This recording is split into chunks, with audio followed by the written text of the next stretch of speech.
The multiverse is a tapestry of infinite realities, each with its own immutable laws.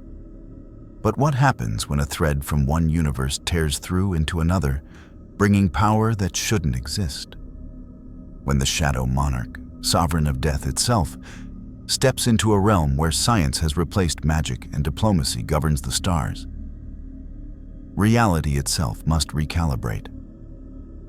This is not a story of conquest or invasion in the traditional sense. It is the collision of two philosophies, two definitions of power, and the question that burns at the heart of both. What does it mean to protect?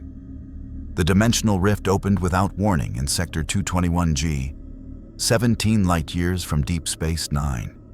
No subspace distortion preceded it. No gravitational anomaly signaled its approach. Space simply tore, a ragged wound in the fabric of reality that bled absolute darkness into the void. The phenomenon lasted exactly 4.7 seconds before collapsing, leaving behind only residual exotic particles that would baffle Federation scientists for weeks. And one man, Sung Jin Woo, floated in the vacuum, his black coat rippling with impossible motion despite the airless void. His gray eyes, glowing with violet undertones, scanned the alien starscape before him. The system interface materialized in his vision, translucent text overlaying reality with information that made his jaw tighten. Dimensional coordinates, unknown. Mana signature, absent. Dungeon network disconnected. Warning, dimensional gate creation unavailable. Recalibrating system parameters. Where am I?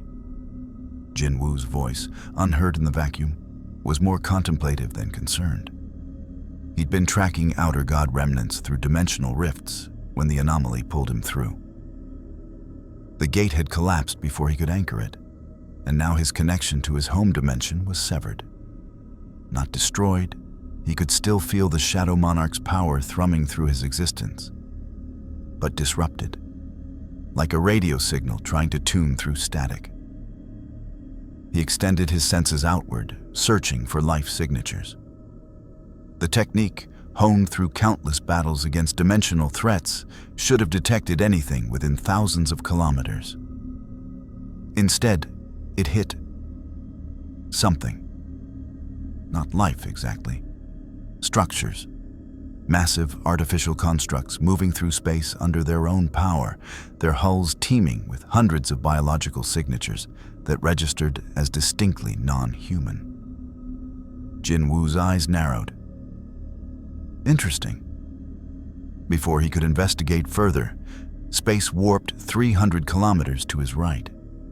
A massive vessel dropped out of faster-than-light travel, its saucer-shaped primary hull gleaming with running lights against the stellar backdrop.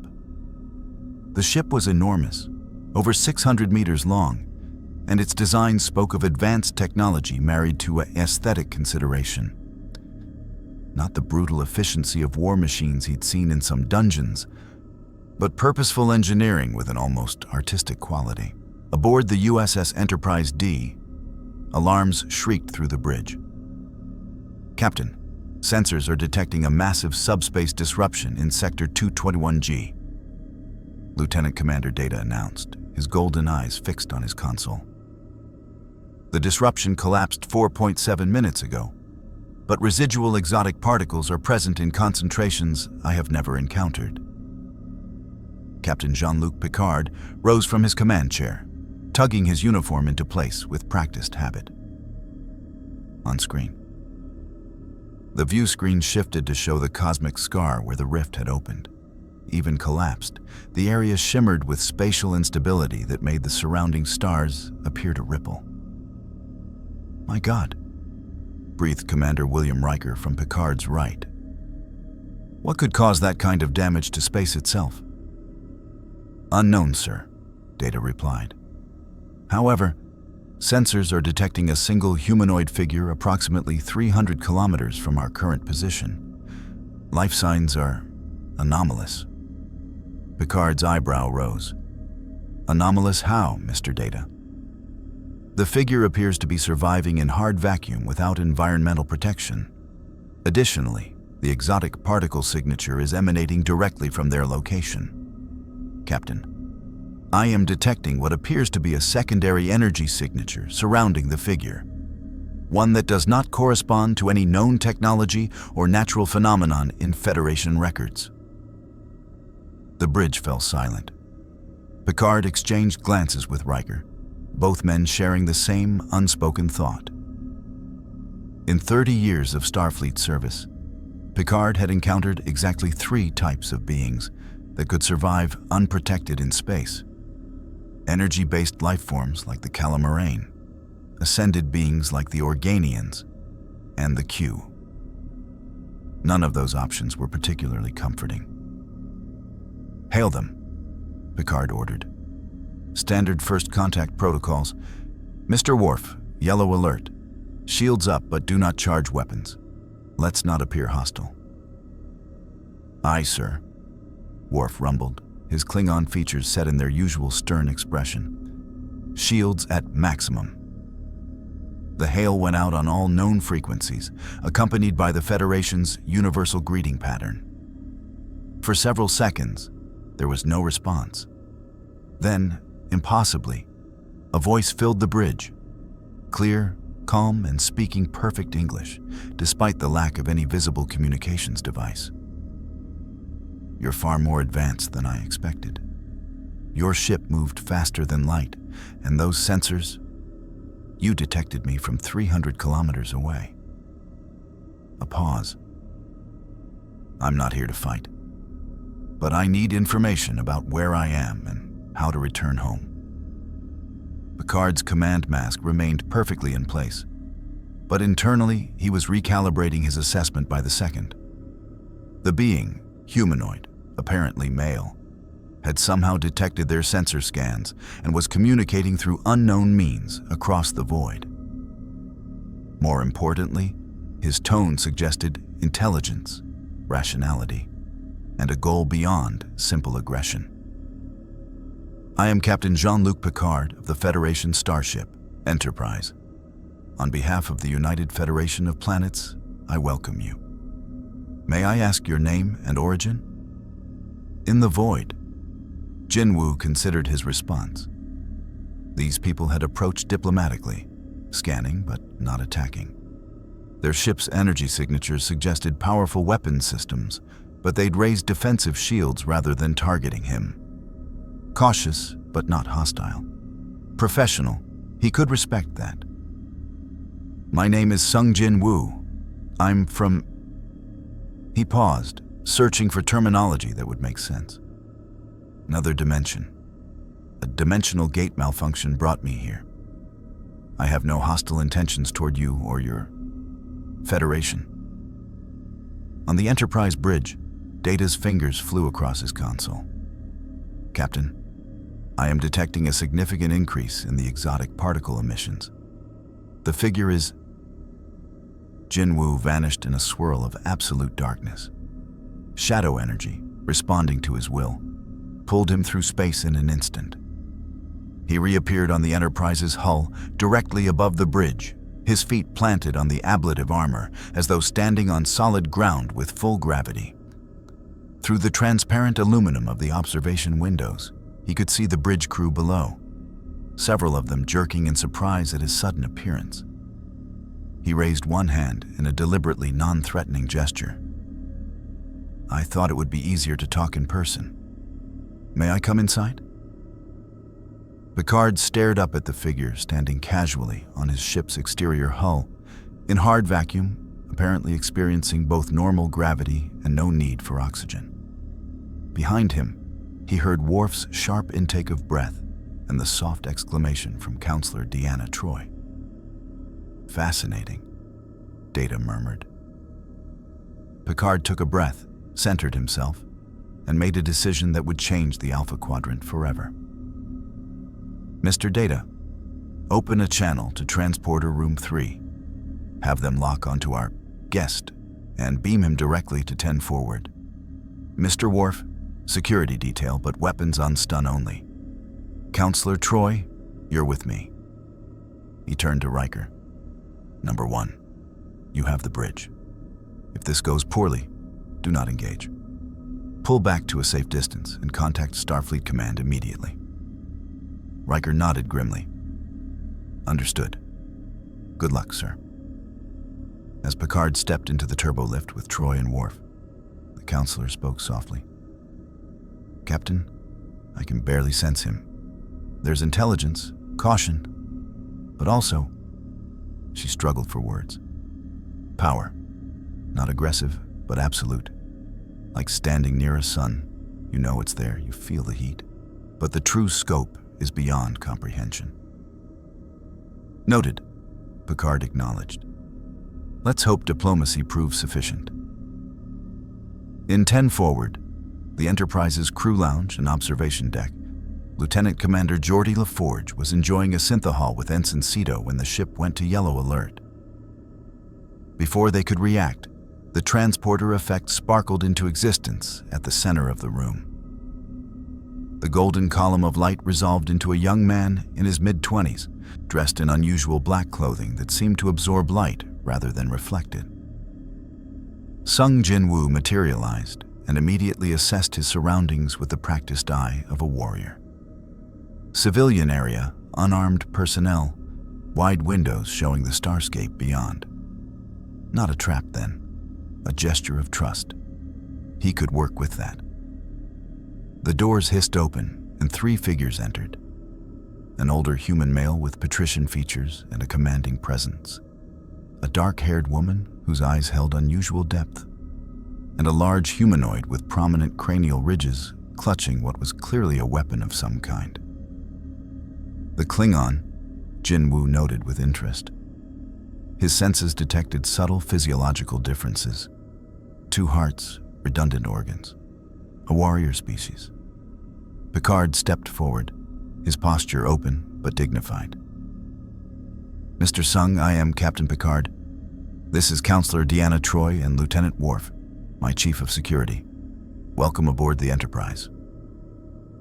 Jin-Woo inclined his head slightly, a gesture of acknowledgement rather than submission. Thank you for the hospitality, Captain, and for not shooting first and asking questions later. I've dealt with that approach before. It rarely ends well. We prefer diplomacy when possible, Picard replied, gesturing to a nearby table. Please sit. I believe we have much to discuss, starting with how you came to be in our space and what you meant by another dimension. As they sat, Jin-Woo felt the system pulse gently in his awareness. New quest received. Quest: strangers in a strange land. Objective: establish peaceful contact with the local inhabitants and gather information about this dimension's properties. Rewards: system recalibration progress, plus 115%, universal translation protocol, new skill, dimensional cartography. Jin-Woo suppressed a smile. Even here, the system adapted. Good. He would need every advantage to find his way home. Captain Picard, he began, I'm going to be honest with you. Where I come from, power is measured by different standards.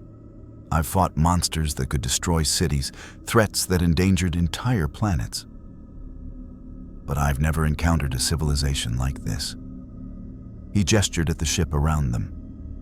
Traveling faster than light, energy weapons, ships the size of buildings.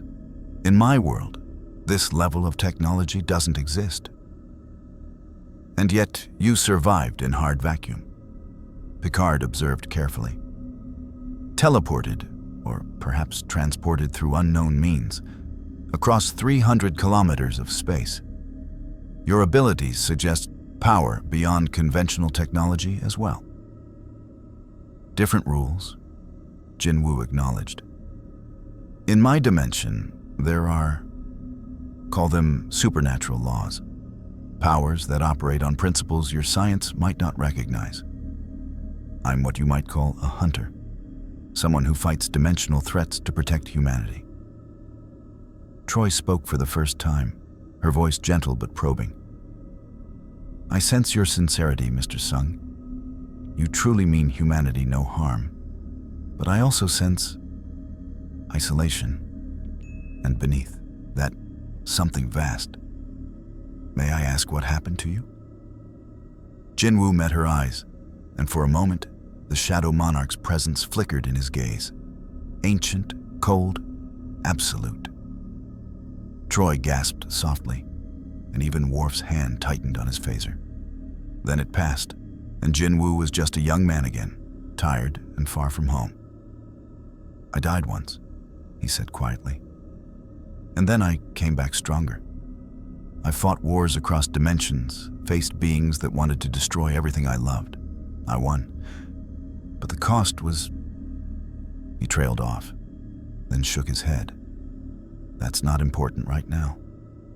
What matters is that I'm stuck here, in your universe, and I need to understand its laws well enough to create a stable dimensional gate home. Can you help me with that, Captain? Picard folded his hands on the table, his expression thoughtful. We will do everything in our power to assist you, Mr. Sung. The Federation has encountered dimensional phenomena before. Other universes, parallel timelines, spatial anomalies of every description. Our scientists may be able to help. But I must ask, are there others like you who might follow? Is your presence here the harbinger of a larger incursion? No, Jinwoo said firmly. I'm alone. The gate that brought me here collapsed. Unless someone from my side somehow reopens it, which would require power beyond almost anyone I know. I'm the only one coming through. Then let us begin, Picard said, rising. I'll have my chief engineer, Lieutenant Commander LaForge, meet with you. And our android officer, Lieutenant Commander Data, has an encyclopedic knowledge of dimensional physics. Between them, perhaps we can find you a way home. As they stood, Jinwoo felt something else, a prickling across his senses that made the Shadow Monarch's power stir within him. Somewhere in the vast darkness of space, something had noticed him, something vast, cold, and utterly inhuman. The Borg Collective had just detected an unprecedented energy signature in the Alpha Quadrant, and it had designated that signature as Target Prime. But Jinwoo didn't know that yet. For now, he simply extended his hand to Captain Picard, and the two men, separated by dimensions, united by purpose, shook hands as the Enterprise turned toward Deep Space Nine, where Federation science might unlock the secrets of dimensional travel. The Shadow Monarch had entered Star Trek, and the galaxy would never be the same. If you want to see more crossover battles and unexpected universe collisions, hit that subscribe button and drop the name of a character and universe you'd want to see in the comments below. Let's explore the infinite together. 3 days had passed since Sung Jinwoo's arrival, and Deep Space Nine's operations center hummed with unusual activity. The massive Cardassian-designed station, now under Federation administration, had become the focal point for the most unusual first contact scenario in Starfleet history. In the station's science labs, Lieutenant Commander Geordi LaForge worked alongside Commander Jadzia Dax, analyzing sensor data that defied every known principle of physics. This is impossible, Geordi muttered, his visor scanning the holographic display floating before him. These exotic particles don't just violate conservation of mass, they actively ignore it. Watch this. He highlighted a specific data stream. When Sung materialized his, what did he call them? Shadow soldiers? The mass energy conversion should have released enough radiation to sterilize the testing bay. Instead, the particles simply appeared from nowhere with zero energy expenditure. Dax, the Trill's science officer, whose symbiont carried 8 lifetimes of memories, leaned forward with intense curiosity. It's like he's pulling matter from another dimension entirely, not converting energy to matter, but opening microscopic portals and drawing preformed constructs through. The question is, what's on the other side? In the testing bay beyond the observation window, Jinwoo stood at the center of a circular chamber ringed with sensors. He'd agreed to demonstrate his abilities under controlled conditions, understanding that cooperation would expedite the research needed to return home. Around him, 50 shadow soldiers stood in perfect formation. Humanoid figures wreathed in dark energy, their eyes glowing with purple light. Data, observing from the control room, tilted his head with characteristic precision. Fascinating? Each construct maintains cohesion without any detectable energy signature sustaining them. It is as if they are self-contained systems requiring no external power source. Can you dismiss them? Geordi asked through the comm system. Jinwoo nodded and waved his hand. The shadow soldiers dissolved into wisps of darkness that faded into nothing, leaving no residual energy. Then, with a thought, he summoned them again, this time 100 strong. They appeared instantaneously, their materialization so smooth it seemed reality had simply forgotten they weren't there a moment ago. How many can you create? Dax asked, her voice carrying genuine scientific wonder rather than fear. I stopped counting at 10 million, Jinwoo replied calmly. I haven't reached my limit yet. The silence in the control room was profound. Geordi and Dax exchanged glances that spoke volumes. They were looking at a being who could, theoretically, deploy an army larger than the entire Dominion military. Alone. Captain Picard, observing from the back of the room, kept his expression neutral, but his mind raced through tactical implications. If Sung Jinwoo were hostile, there would be no defense. You couldn't fight an enemy who could materialize millions of soldiers inside your ship, your station, your planetary defenses. The only reason the Federation still existed in relation to this man was because he chose to allow it. That realization was both humbling and terrifying. Mr. Sung, Picard said, stepping forward, I think we've gathered sufficient data for now. Perhaps you'd join me for a walk? I'd like to show you the promenade. Jinwoo dismissed his shadow army and followed Picard out of the testing bay. As they walked through Deep Space Nine's corridors, the Shadow Monarch took in the diversity of species moving past them. Bajorans with their distinctive nose ridges, Vulcans with pointed ears and emotionless expressions, Ferengi with enormous ears and sharp teeth, Bolians with their blue skin, dozens of species coexisting, trading, living together.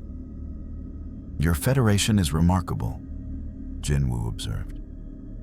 In my world, humanity barely achieved cooperation among our own nations. Seeing dozens of alien species working together like this, it's something we never imagined.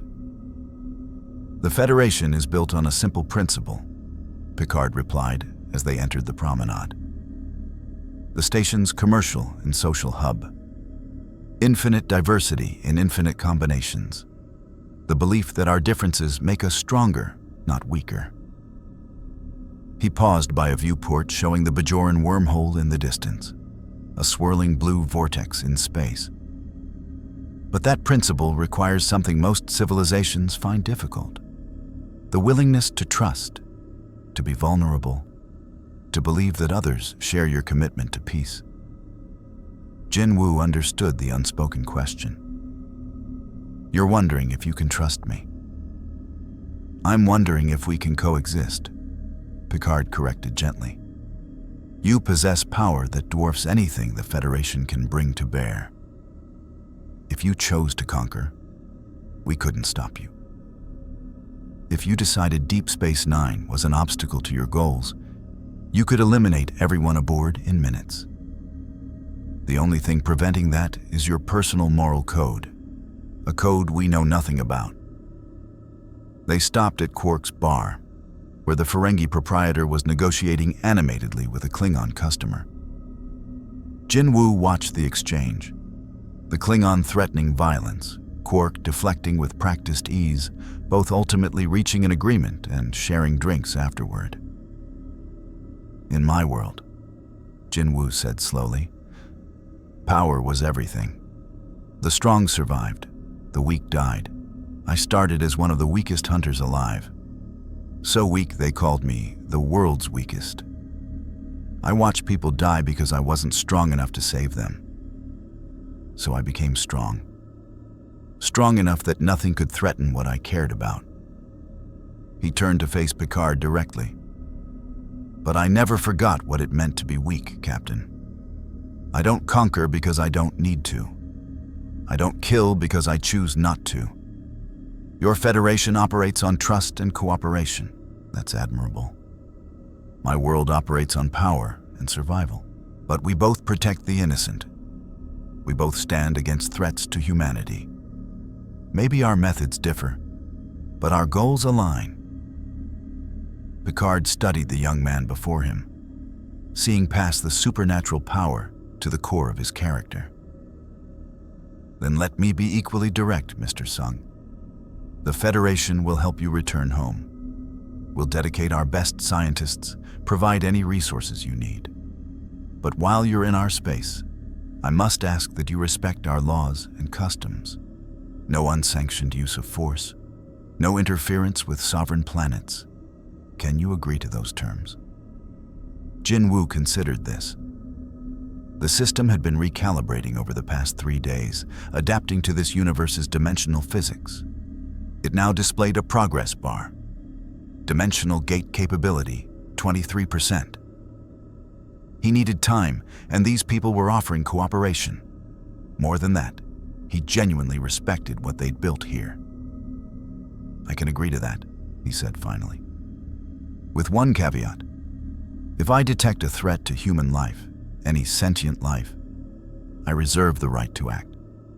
I won't stand by while people die because of bureaucratic protocols. That's acceptable, Picard replied carefully. Though I hope you'll notify us before taking action when possible. Deal. They shook hands, and Picard felt a measure of tension ease from his shoulders. They'd reached an understanding, at least temporarily. Now the question became, how long could that understanding last? The answer came sooner than either man expected. In the station's operations center, alarms suddenly blared. Major Kira Nerys, the Bajoran first officer, looked up from her console with alarm spreading across her features. Captain, we're receiving a Priority 1 distress call from the USS Melbourne. They're under attack in the Paulson Nebula, 18 light-years from our position. Picard's jaw tightened. Borg? Unknown, sir. Their signal is fragmenting, but they report a single vessel, cube-shaped, and... Kira's face went pale. Sir, they report assimilation in progress. It's the Borg. Jinwoo, who had followed Picard back to operations, felt every instinct sharpen. Assimilation? What does that mean? Commander Benjamin Sisko, Deep Space Nine's commanding officer, turned from the strategic display. The Borg Collective? A cybernetic race that conquers species by forcibly integrating them into their hive mind. They don't negotiate. They don't retreat. They assimilate entire civilizations, adding their biological and technological distinctiveness to their own. We've faced them twice. Both times, we barely survived.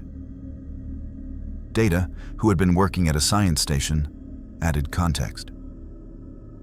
The Borg encountered at Wolf 359 destroyed 39 Starfleet vessels with a single cube. 11,000 people died. The cube was only stopped when Captain Picard, while assimilated into their collective, was rescued and provided tactical information to exploit a weakness. Jinwoo processed this information with the cold efficiency of the Shadow Monarch, a hive mind that assimilated people by force, cybernetic entities that conquered through relentless adaptation, billions of drones operating as a single consciousness. He'd faced similar threats in the Chaos world, the Monarchs coordinating their armies across dimensions. How long until they reach the Melbourne? He asked. The Melbourne has perhaps 30 minutes before total assimilation, Sisko replied grimly. We're dispatching the Defiant, but even at maximum warp, we won't reach them in time. Then I'll go. Every head in operations turned toward Jinwu. Picard stepped forward, his expression grave. Mr. Sung, you don't understand what you're facing. The Borg adapt to any weapon used against them. They'll analyze your abilities and develop countermeasures. They'll try to assimilate you. And if they succeed, if they gain access to your power, the entire Alpha Quadrant will fall. Jinwu's eyes flashed violet, the Shadow Monarch's presence rising to the surface. Captain, I've fought enemies that devoured dimensions. I've killed beings that thought themselves gods. These Borg? He smiled, and there was nothing warm in it. Let them try to assimilate death itself. He raised his hand, and shadow energy coalesced around him. Before anyone could object, darkness enveloped Jinwu completely. The shadows expanded, forming a swirling portal of absolute black. A dimensional gate forced into existence through sheer power, the system's restrictions bypassed by emergency protocols. Emergency dimensional gate activated. Warning, unstable coordinates.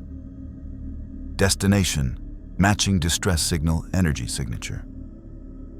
Gate duration, 4.2 seconds. Jinwu stepped through the portal, and it collapsed behind him in a flash of purple light. Operations fell silent except for the continuing alarms. Sisko turned to Picard, his expression torn between awe and concern. Did he just teleport 18 light years? It would appear so, Data confirmed, checking his sensors. I am detecting a massive subspace disruption at the Melbourne's last known coordinates. Whatever method Mr. Sung employed, it created a temporary tunnel through dimensional space, bypassing normal distance limitations. Picard moved to the communications console. Get me a channel to the Melbourne, and prepare the Defiant for immediate departure. If Sung Jinwu is about to engage the Borg, we need to be there to provide support, and to witness what happens when unstoppable force meets perfect adaptation. Kira worked her console rapidly. Sir, I'm receiving telemetry from the Melbourne's automated systems. Their shields are at 17%, hull breaches on 12 decks, and... She stopped, her eyes widening. Sir, I'm detecting a massive energy spike near their position. Something just materialized between the Melbourne and the Borg cube. On screen, Sisko ordered. The main view screen shifted to show sensor data from the Melbourne's external cameras. There, floating, in the void between the dying Starfleet vessel and the massive Borg cube, was Sung Jinwu. His black coat rippled with shadow energy, and behind him, space itself seemed to tear as dozens, then hundreds, then thousands of shadow soldiers materialized in perfect formation.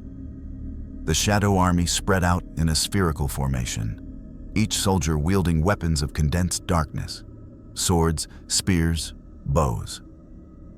At their center, Jinwu floated with arms crossed, staring at the Borg cube with the cold assessment of a predator evaluating prey. Inside the cube, 3,000 Borg drones operated in perfect unison, their collective consciousness analyzing the newcomer. Unknown biological and energy signatures. Extra-dimensional properties detected. Threat assessment, extreme. Adaptation priority, maximum. The Borg spoke with one voice, transmitted across all frequencies. We are the Borg. You will be assimilated. Your biological and technological distinctiveness will be added to our own. Resistance is futile. Jinwu's response was simple and utterly without mercy. Arise. 10,000 more shadow soldiers materialized, an army summoned from death itself. High orcs in heavy armor, humanoid soldiers wielding advanced weapons, massive bear-like creatures with claws that could rend steel. elite knights wreathed in crimson energy. And at the forefront, 3 figures that radiated power even through the sensor displays. Igris, the blood-red commander, his crimson armor gleaming and his blade crackling with dark lightning. Beru, the Shadow Ant King, his chitinous form towering at 15 meters tall, mandibles clicking with anticipation. And Iron, the massive High Orc champion, wielding a great axe that could cleave ships in half. On Deep Space Nine, the operations staff watched in stunned silence as Jin Wu's shadow army, in force numbering over 10,000, faced the Borg cube. "My God," Kira whispered. He wasn't exaggerating. He really does command an army. Picard stood transfixed, watching as Jin Wu raised one hand. The gesture was almost casual, but its meaning was universal. Attack. The Shadow Army surged forward as one, a tide of darkness that crashed against the Borg cube with the force of a collapsing star. Shadow soldiers phased through the cube's shields as if they didn't exist, materializing directly on the hull and tearing through the armored plating with claws and weapons. Others teleported inside, emerging in corridors and alcoves where drones stood in regeneration cycles. The battle for the Melbourne, and the first true test of the Shadow Monarch's power against the Borg Collective, had begun. And in the cold depths of space, the Borg Collective made a decision that would have profound consequences. This entity, this Sung Jin Wuzu, represented the single greatest opportunity for evolution the Collective had encountered in millennia. His power over death, his command of extra-dimensional forces, his apparent immortality, all of it would added to the Borg. Cube 461 was merely the opening engagement. The Collective was already rerouting 17 additional cubes from across the quadrant. They would assimilate the Shadow Monarch, or they would adapt until nothing he possessed could harm them. The Borg had never failed to adapt. They had never encountered Sung Jin Wu. The Borg cube's hull screamed as 10,000 shadow soldiers tore into it with savage efficiency. Igris led the vanguard, his crimson blade carving through reinforced titanium plating like tissue paper. Behind him, waves of shadow warriors phased through shields and armor, materializing directly inside the cube's corridors where Borg drones stood in neat rows, their alcoves glowing green. Jin Wu floated in space, his senses extending through every shadow soldier as if they were extensions of his own body. He perceived the battle through thousands of perspectives simultaneously, a skill honed through years of commanding armies across dimensional battlefields. What he saw made him reassess his initial assumptions about this universe. The Borg drones weren't panicking. They weren't retreating. They were adapting. The first wave of shadow soldiers cut through drones with ease, their dark energy weapons severing cybernetic limbs and piercing mechanical hearts. Dozens of drones fell in the opening seconds, their bodies collapsing as their connection to the Collective severed. But then, something changed. A drone caught Igris's blade on its forearm, and the crimson edge, which had cut through every material Jin Wu had ever tested it against, slowed. The drone's personal shield, invisible until contact, shimmered with a frequency pattern that partially deflected the dark energy. Igris still destroyed the drone, but it took 3 strikes instead of 1. Warning: enemy adaptation detected. Combat effectiveness decreasing. Recommend tactical variation. Jin Wu's eyes narrowed. The system's warning confirmed what his instincts already told him.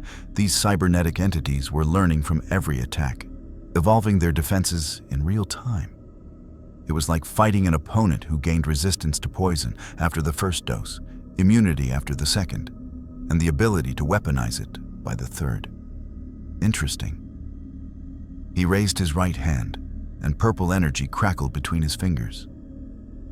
Let's see how you adapt to this. Skill activated. Monarch's domain. Reality bent around Jin Wu as his authority over death and shadow expanded outward. The space within a kilometer radius became his absolute domain, a zone where his will superseded the laws of physics. Shadow soldiers within the domain moved faster, struck harder, phased through matter with greater ease. More importantly, fallen Borg drones began to twitch as the Shadow Monarch's power attempted to claim them. But the cybernetic nature of the Borg resisted. Their bodies were too mechanical, their organic components too integrated with technology.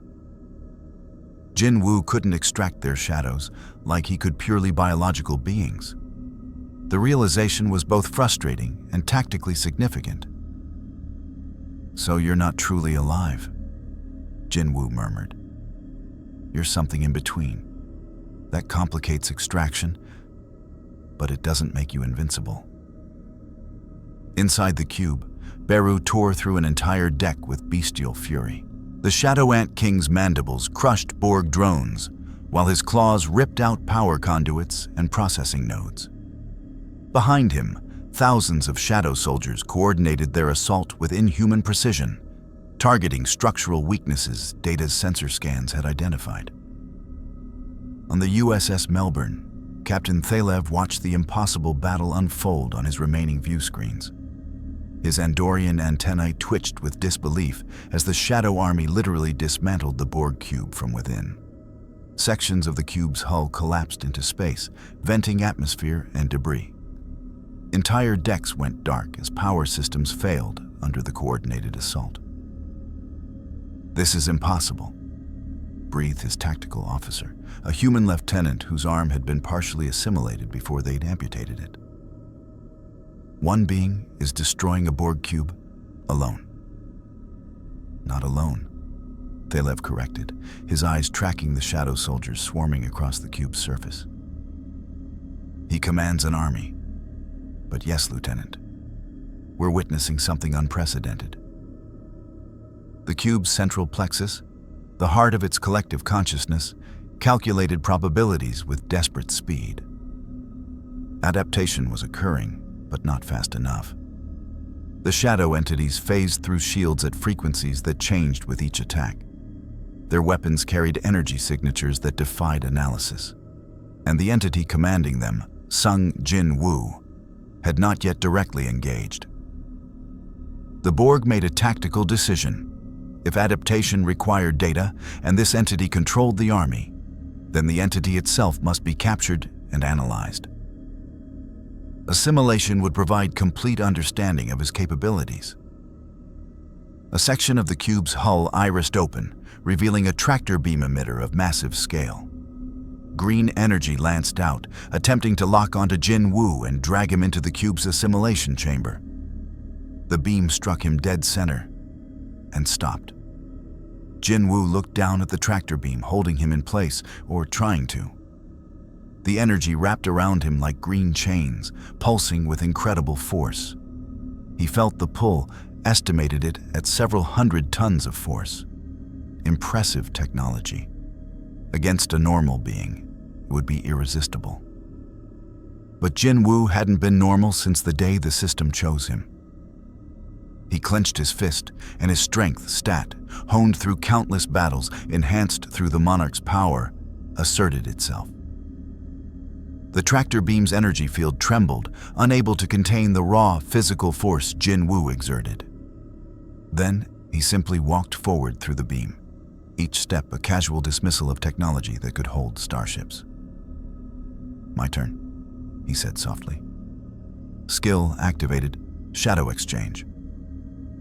Darkness enveloped Jin Woo, and in the same instant, he materialized inside the Borg cube's central plexus. The chamber was massive, a cathedral of technology where thousands of processing nodes hummed with the thoughts of the collective. Borg drones stood in perfect circles around the central matrix, their eyes glowing, green as they processed the intrusion. Jin Woo assessed the situation in microseconds. This was their brain, their command center. Destroy this, and the entire cube would fall into chaos. But as he prepared to act, the Borg surprised him. They didn't attack. Instead, they spoke, not through one drone, but through all of them simultaneously, creating a chorus of mechanized voices that echoed through the chamber. Sung Jin Woo, Shadow Monarch, extra-dimensional entity. Your biological distinctiveness will adapt to our technology. Your dimensional capabilities will enhance the collective. Your army will serve the Borg. Resistance is futile. You will be assimilated. A dozen drones lunged forward with inhuman speed, their assimilation tubules extending from their hands, nanoprobe-filled injection systems designed to rewrite biology at the cellular level. They moved in perfect coordination, attacking from multiple angles simultaneously. Jin Woo didn't dodge. He stood perfectly still as the drones closed to within a meter, their tubules striking toward his neck, his arms, his chest, and stopped. Every single drone froze mid-motion, held in place by invisible force. Skill activated, ruler's authority. The telekinetic power of the rulers, gifted to Jin Woo during his ascension to Shadow Monarch, manifested as absolute control over physical objects. The drones struggled against the invisible grip, their servos whining with strain, but they might as well have been trying to move a mountain. Jin Woo raised his hand, and the drones lifted off the ground, floating helplessly in the air. He studied them with clinical interest, noting the blend of organic tissue and cybernetic implants, the integration of technology into flesh, the complete suppression of individual consciousness in favor of collective thought. "Your victims," he said quietly, more to himself than to them. "Someone did this to you. Took your free will, your identity, everything that made you individuals. And now you do it to others, perpetuating the cycle." For a moment, something almost like pity flickered in his eyes. Then the Shadow Monarch's cold pragmatism reasserted itself. But sympathy doesn't change what needs to be done. He clenched his fist, and the ruler's authority crushed the drones like tin cans. Mechanical components shattered, organic tissue compressed to nothing, and 12 former individuals ceased to exist in an instant. Jin Woo felt no satisfaction in their destruction, only grim necessity. The collective responded immediately. Dozens more drones poured into the central plexus from every entrance, a tide of cybernetic bodies moving with single-minded purpose. Energy weapons mounted on the walls activated, bathing the chamber in emerald fire. Cutting beams, plasma bursts, and gravimetric pulses converged on Jin Woo's position. He vanished in a swirl of shadows and reappeared behind the wave of drones, his daggers materializing in his hands. The daggers of the Yam, Monarch, divine weapons forged from the essence of his authority. The black blades hummed with power that transcended mere physics, cutting through reality itself when he willed it. Jin Woo moved. To the Borg's sensors, he became a blur of motion too fast for their adaptive algorithms to track. He flowed through the chamber like living shadow, his daggers finding the gaps in every drone's defenses with surgical precision. Cybernetic implants sparked and failed. Organic components ceased functioning. 30 drones fell in as many seconds, each killed with the minimum necessary force, each death a calculation of efficiency rather than brutality. But the Borg were learning. The 31st drone partially deflected his strike, its personal shield flickering into a frequency that slowed his dagger for a crucial millisecond. The 32nd managed to grab his wrist before he shadow exchanged away. The 33rd actually landed a glancing blow with its assimilation tubules, though they couldn't penetrate his shadow-infused coat. Adaptation rate increasing. Current effectiveness, 87%. Projected effectiveness in 5 minutes, 34%. Jin Woo's jaw tightened. The system's projection was clear. If he continued using the same tactics, the Borg would eventually adapt enough to make his attacks ineffective. Not useless, but slow enough that he'd be overwhelmed by sheer numbers. It was a brilliant strategy, really. Trade short-term losses for long-term victory through evolutionary superiority. Unfortunately for the Borg, Jin Woo had been fighting adaptive enemies since his earliest days as a hunter. He knew the counter to adaptation: unpredictability, variation, never using the same attack pattern twice. He dismissed his daggers and raised both hands. Shadow energy erupted from his palms, not in focused strikes, but in waves of raw power that crashed through the chamber like a tsunami. Drones were swept off their feet, hurled against walls, crushed under the pressure of materialized darkness. Then, before the Borg could adapt to the energy attacks, Jin Woo switched tactics again. Skill activated, shadow extraction, forced variation. Normally, extracting shadows from cybernetic entities was impossible. But Jin Woo wasn't trying to extract their shadows. He was using the extraction technique itself as a weapon, targeting the organic components still present in each drone. The technique, designed to pull souls from bodies, instead tore at the biological tissue integrated into the Borg, disrupting the organic-mechanical interface. Drones convulsed as their biological components rejected their cybernetic parts, if only for moments. It wasn't extraction, but it was disruption on a fundamental level. And that disruption gave his shadow army the openings they needed. Igris burst through the chamber wall, his crimson blade leading. Behind him, 1,000 shadow soldiers poured into the central plexus, engaging the Borg defenders in close combat. The chamber became a whirlwind of violence. Shadow against machine, darkness against cold green light. Jin Woo's shadow exchanged to the central matrix itself, the massive processing core that housed the cube's primary consciousness. He placed his hand on the smooth surface, feeling the massive computational power thrumming beneath his palm. Billions of calculations per second, coordinating thousands of drones, maintaining millions of systems. All of it vulnerable to one simple truth: darkness consumed everything. Skill activated, Monarch's domain, full manifestation.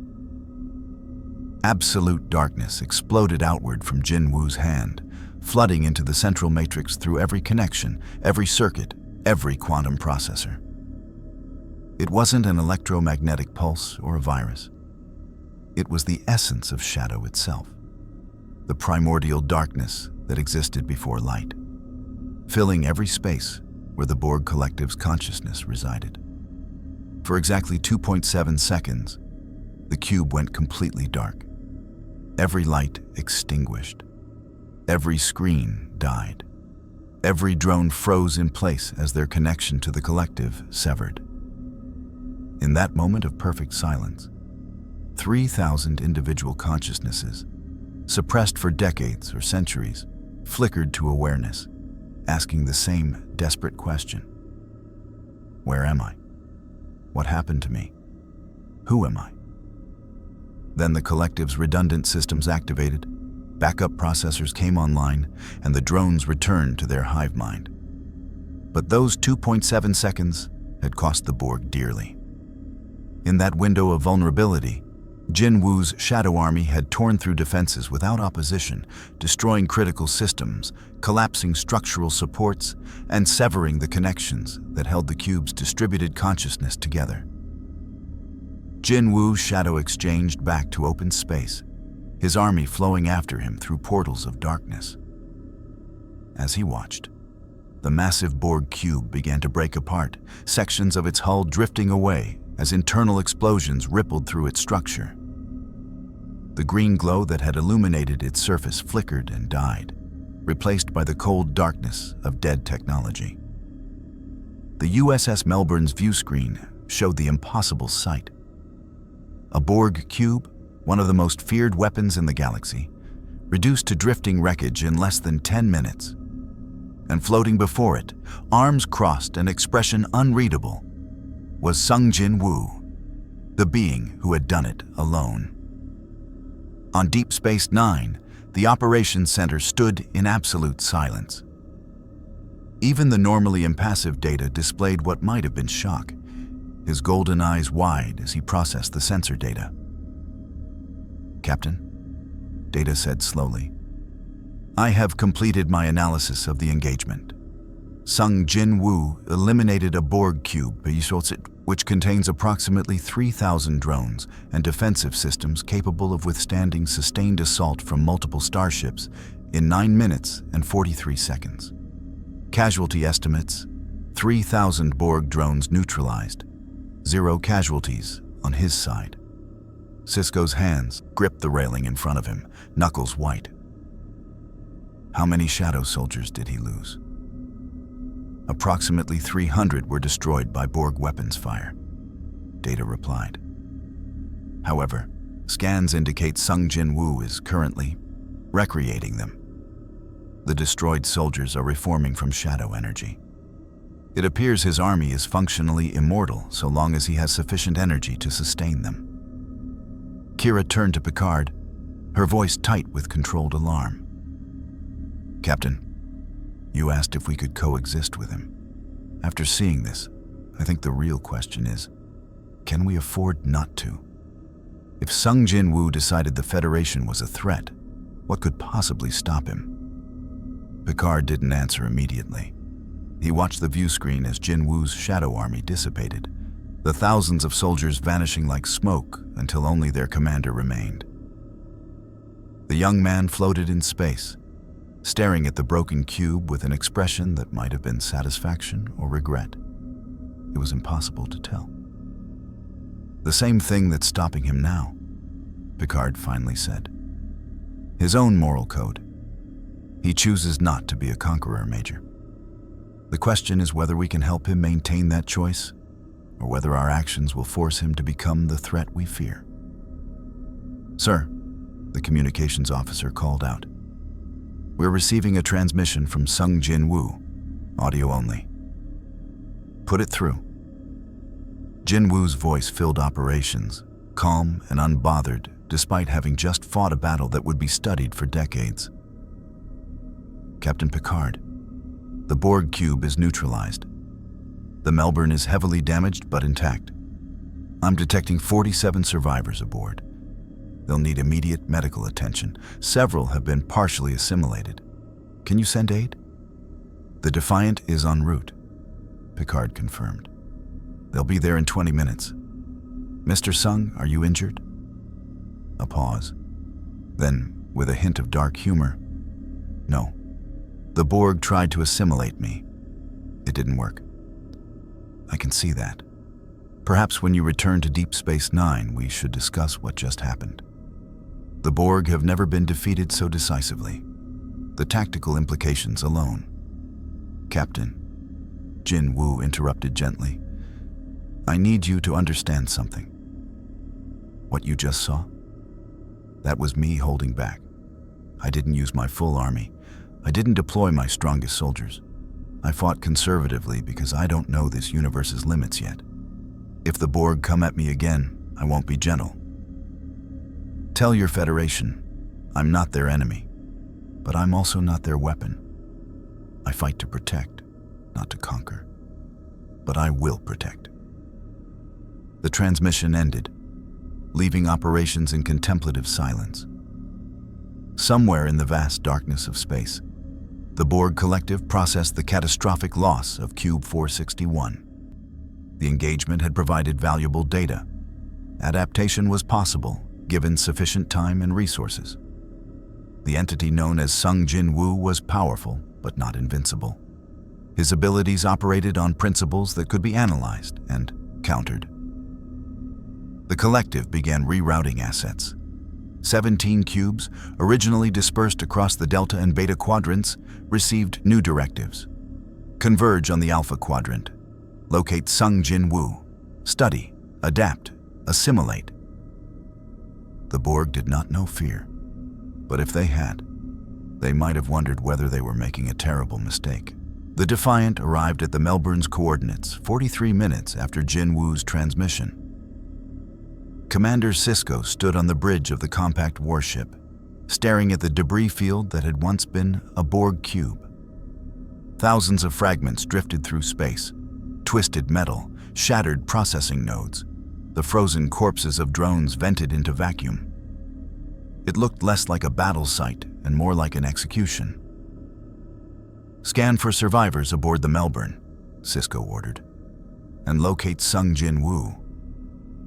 The Melbourne has 47 life signs, most in critical condition, reported Lieutenant Commander Jadzia Dax from her science station. Medical teams are standing by. As for Sung Jin Woo, she paused, recalibrating her sensors. He's still here, approximately 5,000 kilometers off our Port Bull, stationary relative to the Melbourne. On screen. The view screen shifted to show Jin Woo floating in the void, his black coat somehow still rippling despite the absence of atmosphere. But he wasn't alone. Surrounding him were three figures that made even Sisko, veteran of the Dominion War, survivor of Wolf 359, take an involuntary step back. The first was a humanoid warrior, clad in crimson armor that seemed to drink in the light of nearby stars. His blade, easily as tall as a man, crackled with dark lightning. The second was an enormous ant-like creature, 15 meters from head to abdomen, its chitinous carapace gleaming with an oily sheen. The third was a massive orc-like being wielding an axe that could cleave a shuttlecraft in two. "Those are three of his commanders," Dax breathed. "Igris, Baru, and Iron. According to the sensor logs from the battle, they're individually as dangerous as a full security team. And he has thousands more like them." Sisko opened a channel. "Mr. Sung, this is Commander Benjamin Sisko of the USS Defiant. We're here to render aid to the Melbourne. Are you planning to remain in the area?" Jin Woo's voice came through clearly.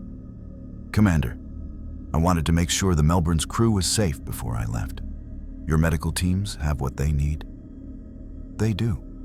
Thank you for the assist. Captain Picard asked me to extend an invitation. Once we've secured the Melbourne, he'd like you to join us on Deep Space Nine for a debriefing. Your methods against the Borg were unprecedented. Starfleet Command is very interested in understanding how you achieved victory so quickly." There was a long pause. Jin Woo was considering something, his gray eyes staring at the Defiant's hull with an intensity that made the ship's sensors flicker. Finally, he spoke. "Commander, I'll be honest with you. In my world, when powerful entities show interest in someone's abilities, it usually means they want to control them, weaponize them, or eliminate them as a threat. Which one is your Starfleet command?" Sisko appreciated the directness. "Fair question. Starfleet's interest is primarily defensive. The Borg have destroyed entire civilizations. Any tactical advantage against them could save billions of lives. But I won't lie to you. There are elements within the Federation who see you as a potential threat. They're afraid of what you represent. Power outside their control. At least you're honest." Jin Woo's three commanders shifted positions, a subtle movement that nonetheless projected menace. "I'll return to Deep Space Nine, Commander. But not because Starfleet commands it. I'm going because I still need information about dimensional physics to get home, and cooperation serves both our interests. However, make sure your superiors understand something. I'm nobody's weapon. I don't take orders, I don't serve chains of command, and I definitely don't tolerate threats disguised as security concerns." "Understood," Sisko replied, keeping his voice neutral despite the implicit warning. "We'll see you at the station."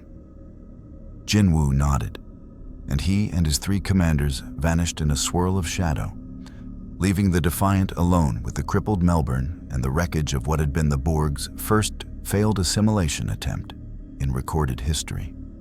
6 hours later, Jin Woo materialized on Deep Space Nine's promenade in a flash of darkness that caused nearby civilians to scatter in alarm.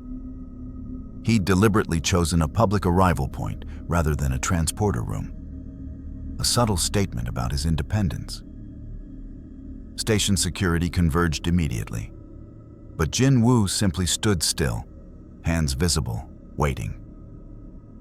Odo, the station's changeling security chief, approached with his usual skeptical expression. The shapeshifter's humanoid form was impeccable as always, though his features held the slightly unfinished quality common to his species. "Mr. Sung," Odo said dryly, "we do have transporter facilities. Materializing in the middle of a crowd tends to cause panic. Noted, I'll use a quieter entrance next time." Jin Woo glanced around the promenade, taking in the diverse crowd of aliens. "Is Captain Picard ready to see me?" "He's waiting in the station commander's office. Follow me, and please, no more shadow tricks. My security teams are jumpy enough as it is." As they walked, Jin Woo noticed the stares. Word had spread quickly about the human who destroyed a Borg cube single-handedly. Some looks were fearful, others odd, a few openly hostile. He understood the fear.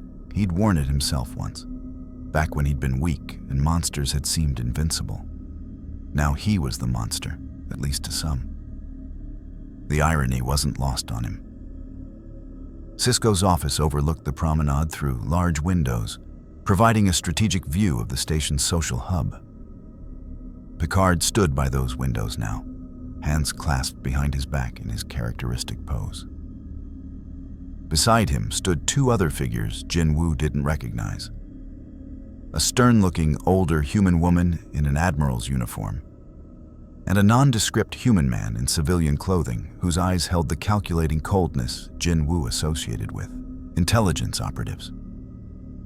"Mr. Sung," Picard greeted him formally. "Thank you for coming. Allow me to introduce Admiral Alina Nechayev, Starfleet Tactical, and Mr. Sloan, a consultant on security matters." Jin Woo's senses prickled. The woman was straightforward military. Her body language broadcast authority and strategic thinking. But the man, Sloan, was something else. His life force signature was wrong somehow, too controlled, too measured. An operative trained to mask his presence. Jin Woo had dealt with similar types in the association back home. People who operated in shadows because daylight revealed their methods as unacceptable. "Admiral, Mr. Sloan." Jin Woo nodded to each, but didn't offer his hand. "Let me guess. You want to know how I killed the Borg, whether I can do it again, and whether I'm planning to conquer the Federation?" Nechayev's eyebrow rose slightly. "Direct. I appreciate that." "Yes, Mr. Sung. Those are precisely our concerns. You demonstrated power that exceeds anything in Starfleet's arsenal. You command an army that appears inexhaustible. You travel through space without need of ships. You're immune to assimilation. From a strategic standpoint, you represent either our greatest asset or our most dangerous threat." "And which am I?" Jin Woo asked, his tone neutral. "That depends entirely on your intentions," Sloan interjected smoothly. "We've reviewed the sensor logs from your battle with the Borg. Your shadow soldiers phased through shields and hull plating. Your personal abilities include teleportation, telekinesis, apparent invulnerability, and something our scientists are calling dimensional authority. In the wrong hands, or used with wrong intentions, such power could destabilize the entire Alpha Quadrant." Jin Woo's eyes hardened. "In the wrong hands? You mean in my hands, if I decide to use them against you?" "We mean in anyone's hands, without proper oversight," Nechayev clarified. "The Federation operates on principles of collective security and mutual cooperation. We don't have emperors, dictators, or individuals with unchecked power. Even our most capable captains answer to Starfleet Command. You answer to no one." "That's correct." Jin Woo met her gaze without flinching. "I don't answer to anyone because I've learned that authority figures often make decisions based on politics rather than protection. In my world, I watched bureaucrats sacrifice innocent people because saving them was strategically inadvisable. I watched governments cover up threats because acknowledging them was politically inconvenient. So yes, Admiral, I operate independently. It's the only way I can guarantee I'm actually protecting people. Picard stepped forward, his voice diplomatic. Mr. Sung, I understand your perspective, but surely you can see our position as well. We've built a society spanning hundreds of planets, dozens of species, billions of people. That society requires structure, laws, and yes, oversight. What happens when your definition of protection conflicts with our laws? What happens when you decide a Federation action is strategically inadvisable and take matters into your own hands? Jinwoo considered this carefully. It was a fair point. He'd operated as essentially a sovereign power in his own world, but that had been Earth, one planet, one species, familiar territory. This was an interstellar civilization with complexities he was still learning. I'll make you a deal, he said finally. I won't interfere in Federation internal affairs. Your laws, your politics, your territorial disputes, those are yours to manage. But if I detect a threat to innocent lives, whether it's the Borg, another hostile species, or even Federation citizens in danger, I reserve the right to act. I'll notify you when possible, but I won't wait for committee approval while people die. Unacceptable, Nechayev stated flatly. You're asking for unilateral authority to decide when force is necessary. That's antithetical to everything the Federation stands for. Then we have a problem, Jinwoo replied, his voice cooling. Because I'm not asking for permission, Admiral. I'm explaining how I operate as a courtesy. You don't have the power to stop me, control me, or contain me. The sooner you accept that, the sooner we can find a working relationship. Sloane's expression didn't change, but Jinwoo noticed the minute shift in his posture, the tension of someone preparing for conflict. The operative's hand moved fractionally toward his jacket, where Jinwoo's enhanced senses detected a concealed weapon, some kind of energy device, not standard Starfleet issue. I wouldn't do that, Jinwoo said quietly, his eyes locking onto Sloane. Whatever Section 31 gave you to carry into this meeting, it won't work on me. And if you try to use it, we'll discover very quickly whether this station's structural integrity can handle me getting angry. The room went silent. Picard's eyes widened slightly. Section 31 was supposed to be a myth, a rumor of a black operations division that officially didn't exist. Nechayev's expression hardened, confirming Jinwoo's guess. Sloane simply smiled, a cold expression that held no humor. You're well informed, Sloane observed. How did you identify my affiliation?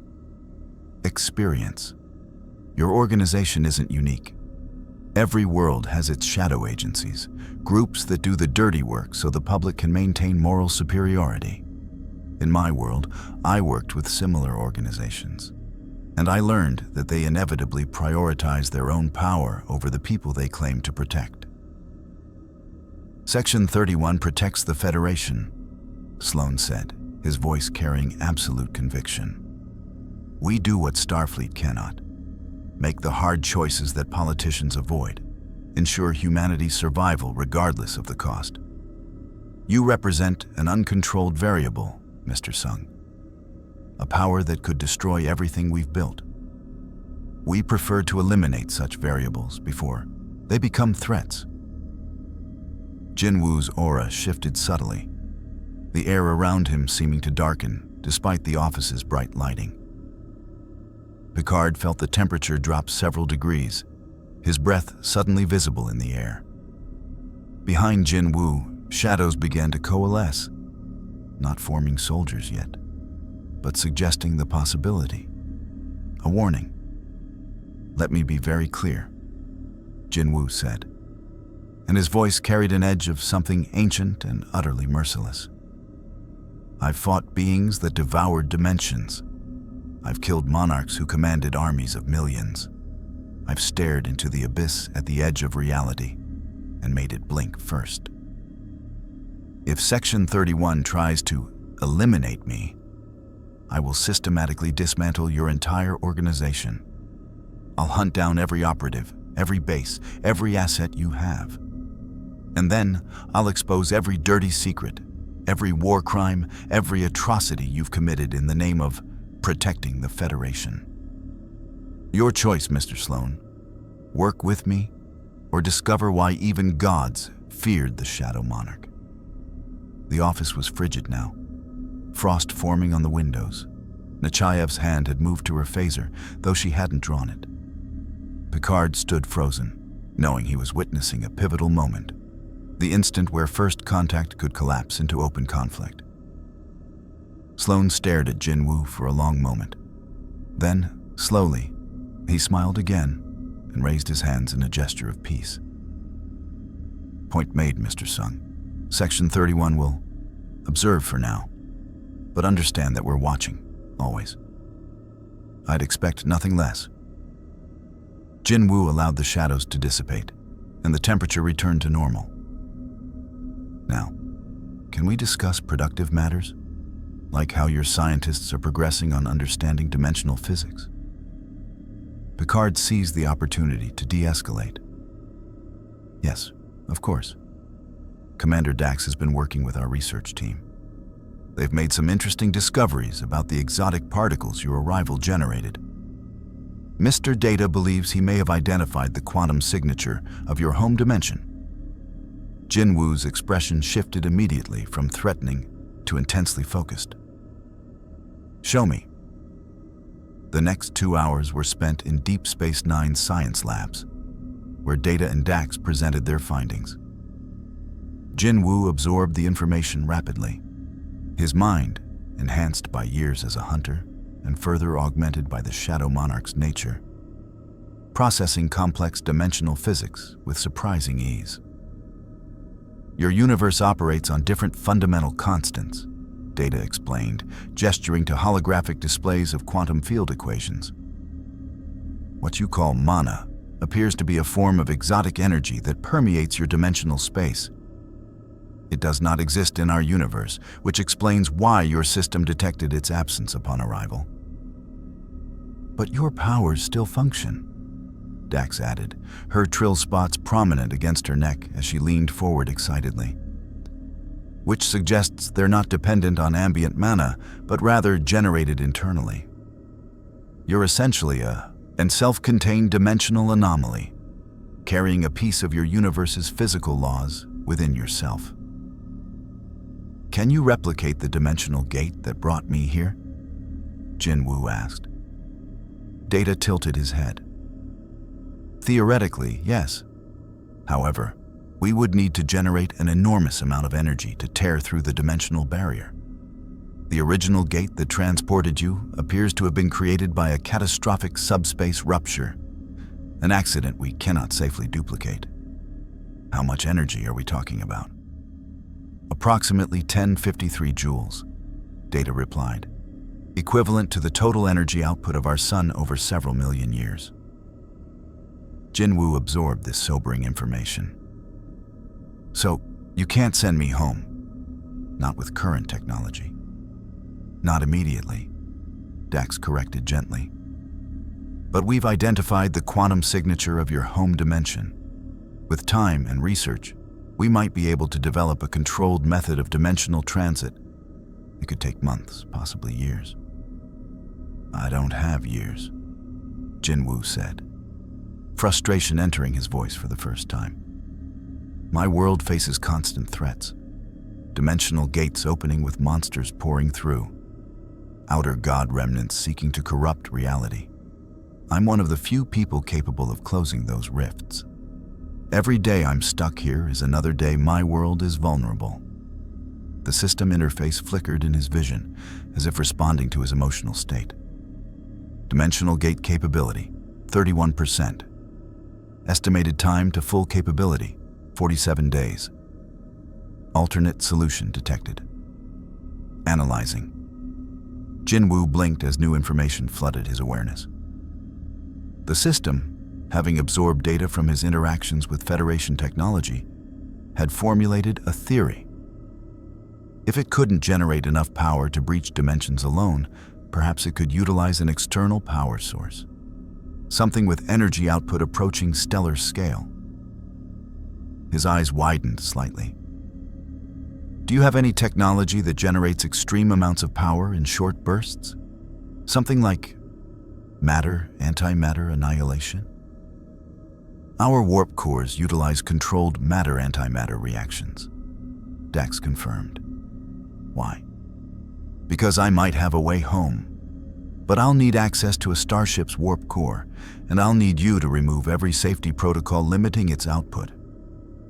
Data's expression, as close to alarm as his positronic brain allowed, was telling.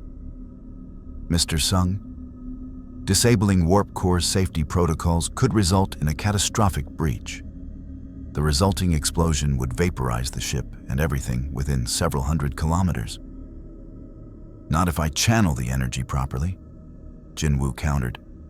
The system, the power that governs my abilities, has calculated a method to convert warp core energy into dimensional breach force. But I need raw power, more than any safety-limited system can provide.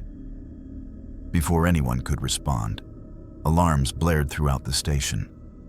Kira's voice echoed over the intercom, tight with controlled panic.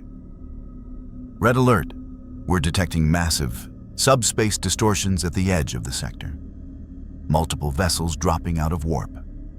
Configuration: Borg. I repeat, multiple Borg cubes are entering Federation space. Preliminary count: 17 cubes, all converging on our location. ETA: 4 hours. Silence fell over the science lab as the implications sank in. 17 Borg cubes. The single cube at Wolf 359 had killed 11,000 Starfleet personnel. 17 cubes represented enough firepower to assimilate entire sectors of the Federation. And they were coming for Sung Jinwoo. Deep Space Nine's operations center transformed into a war room within minutes. Holographic displays showed the approaching Borg armada. 17 massive cubes arranged in a spherical formation, their trajectory pointing directly at the station like a spear aimed at a shield. Starfleet officers moved with controlled urgency, their training overriding the fear that Jinwoo could see flickering in their life force signatures. Captain Picard stood at the central display, his jaw set in grim determination. Commander Sisko worked beside him, coordinating what defensive assets were available. The numbers were not encouraging. We have the Defiant, 3 Miranda-class frigates, and Deep Space Nine's defensive systems, Sisko reported. Total complement: approximately 800 personnel across all vessels and the station, against 17 Borg cubes, each containing roughly 3,000 drones and enough firepower to obliterate a planet. The nearest Starfleet reinforcements are the 7th Fleet, Picard added, his voice tight. They can be here in 19 hours. We need to hold for 19 hours against an enemy that could assimilate us in minutes. You're not holding, Jinwoo said from the doorway, causing every head to turn. You're evacuating? Nechayev, who had been coordinating with Starfleet Command, straightened. Abandon Deep Space Nine. Mr. Sung, this station is a strategic asset. The wormhole to the Gamma Quadrant will still be here after the Borg are dealt with, Jinwoo interrupted. Admiral, those cubes aren't here for your station. They're here for me. The collective analyzed our first engagement and decided 1 cube wasn't enough. So they sent 17. If you stay, you'll be collateral damage in a fight that has nothing to do with Federation interests. How can you be certain they're targeting you? Data asked, his golden eyes fixed on Jinwoo with intense curiosity. Jinwoo gestured to the holographic display. Look at their formation. Spherical encirclement pattern, converging on a single point, this station. They're not exploring, not assimilating systems along the way. They jumped directly here via transwarp, which means they know exactly where I am. The Borg don't waste resources on revenge, but they absolutely commit overwhelming force to assimilate high-value targets. He smiled without humor. I'm apparently high value. Sisko exchanged glances with Picard. If we evacuate, where do we go? The station houses 8,000 civilians, Bajorans, humans, dozens of species. We can't fit them all on available ships. Then send them through the wormhole, Jinwoo suggested. How long does transit take? The wormhole is stable, Dax confirmed from her science station. We could evacuate the entire station population to the Gamma Quadrant in approximately 3 hours, assuming no complications. Do it, Jinwoo said with finality. Get your people to safety. I'll handle the Borg. Alone? Worf's skeptical. Growl carried across operations. You defeated 1 cube.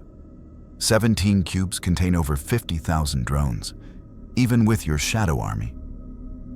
I won't be using my Shadow Army, Jinwoo interrupted calmly. Not primarily.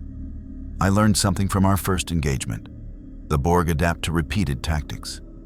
If I deploy the same soldiers using the same attack patterns, they'll eventually develop perfect countermeasures.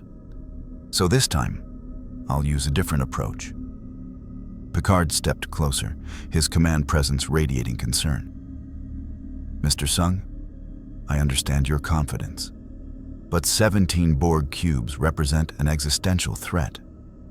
Even if you can destroy them, the Federation needs to know your methods. We need to coordinate, to support... Captain? Jinwoo cut him off, but his tone was respectful rather than dismissive. I appreciate the offer. But coordination means communication, and communication means patterns the Borg can intercept and analyze. The best way I can protect your people is to fight on my own terms, using methods the collective can't predict because you don't know them yourselves. Sloane, who had been observing silently from a corner, spoke up. You're asking us to trust you with the fate of 8,000 civilians and a strategic installation. That's a considerable leap of faith for someone we met 3 days ago. I'm not asking for trust, Jinwoo corrected. I'm explaining reality. You can't stop the Borg, I can. Your choice is whether you evacuate and let me work, or stay and become additional targets for assimilation. Choose quickly. You have less than 4 hours. The silence stretched for several seconds. Then Picard made a decision that would define his legacy as much as his time with the Borg had. Begin evacuation procedures, he ordered. All non-essential personnel through the wormhole. Combat-capable vessels will provide rear guard. We withdraw in phases. Civilians first, then support staff, then military personnel. Mr. Sung, he met Jinwoo's eyes. The Federation is trusting you with 8,000 lives. Please don't make us regret it. You won't, Jinwoo promised. Then, before anyone could ask more questions, he vanished in a swirl of shadows. 90,000 kilometers from Deep Space Nine, Jinwoo materialized in open space. He floated alone in the void, the station visible as a distant point of light behind him, the approaching Borg cube still too far away to see with normal vision. But his enhanced senses detected them clearly. 17 massive presences moving through subspace, their collective consciousness reaching ahead like spectral fingers, searching for their target. He closed his eyes and reached inward, touching the vast reservoir of power that defined him as the Shadow Monarch. 10 million Shadow soldiers waited in his dimensional storage, ready to be deployed at a moment's notice. Beru, Igris, Bellion, Iron, Tank, Tusk, his strongest commanders, each capable of devastating destruction. He could summon them all right now, create an army that would dwarf the Borg's numbers. But numbers weren't the answer here. The Borg adapted. They learned. Throw millions of soldiers at them, and they'd eventually develop countermeasures that rendered those soldiers useless. The first cube had already begun adapting to his shadow soldier's attack patterns. 17 cubes would complete that adaptation within minutes. No, this required a different strategy. Not overwhelming force, but overwhelming variation. Not an army, but a sovereign exercising absolute authority. System query. Display all available skills. The interface materialized before him, scrolling through dozens of abilities he'd acquired over years of evolution as a hunter and then as the Shadow Monarch. Most he used regularly. Shadow Exchange, Ruler's Authority, Monarch's Domain. But others, gained from absorbed enemies or achieved through leveling, rarely saw deployment, skills he'd considered situational or redundant. Today, they would become his primary arsenal. His eyes opened, glowing with violet intensity. System, I need a tactical projection. 17 Borg cubes, approximately 50,000 drones, adaptive defensive protocols. Primary objective is my assimilation. Calculate optimal engagement strategy using maximum variation principle. Calculating. Analysis complete. Recommended strategy, sequential elimination protocol. Approach, engage cubes individually, utilize different skill combination for each target. Estimated adaptation lag, 3-7 minutes per new skill set. Projected casualties, 0 user. Projected victory probability, 94.7%. Jinwoo smiled. The system's projection aligned with his own instincts. The Borg's strength, their ability to adapt, was also their weakness. They adapted to what they'd seen, not what they couldn't predict. If he used a completely different approach for each cube, their adaptation would always lag behind reality. 17 cubes, 17 different execution methods. He reached into his dimensional storage and withdrew something he hadn't used in months. The Demon King's longsword, a weapon obtained from defeating Baran years ago. The blade materialized in his hand, wreathed in crimson flames that burned without heat in the vacuum. Its edge could cut through any material. Its flames consumed both matter and energy. Let's begin. Aboard Borg Cube 1 of 17, the collective's consciousness processed tactical data with ruthless efficiency. The target, Sung Jin Woo, had positioned himself between the Armada and the Federation station. Curious. He appeared to be alone, without his shadow army deployed. Analysis suggested either overconfidence or unknown capabilities. The collective designated this a learning opportunity. Cube 1 would engage first, gather data on new tactics, transmit findings to remaining cubes. Adaptation would be swift and absolute. Resistance remained futile. Cube 1 accelerated, breaking from the formation to close distance rapidly. At 50,000 kilometers, its weapon systems activated. Cutting beams, plasma charges, tractor pulses.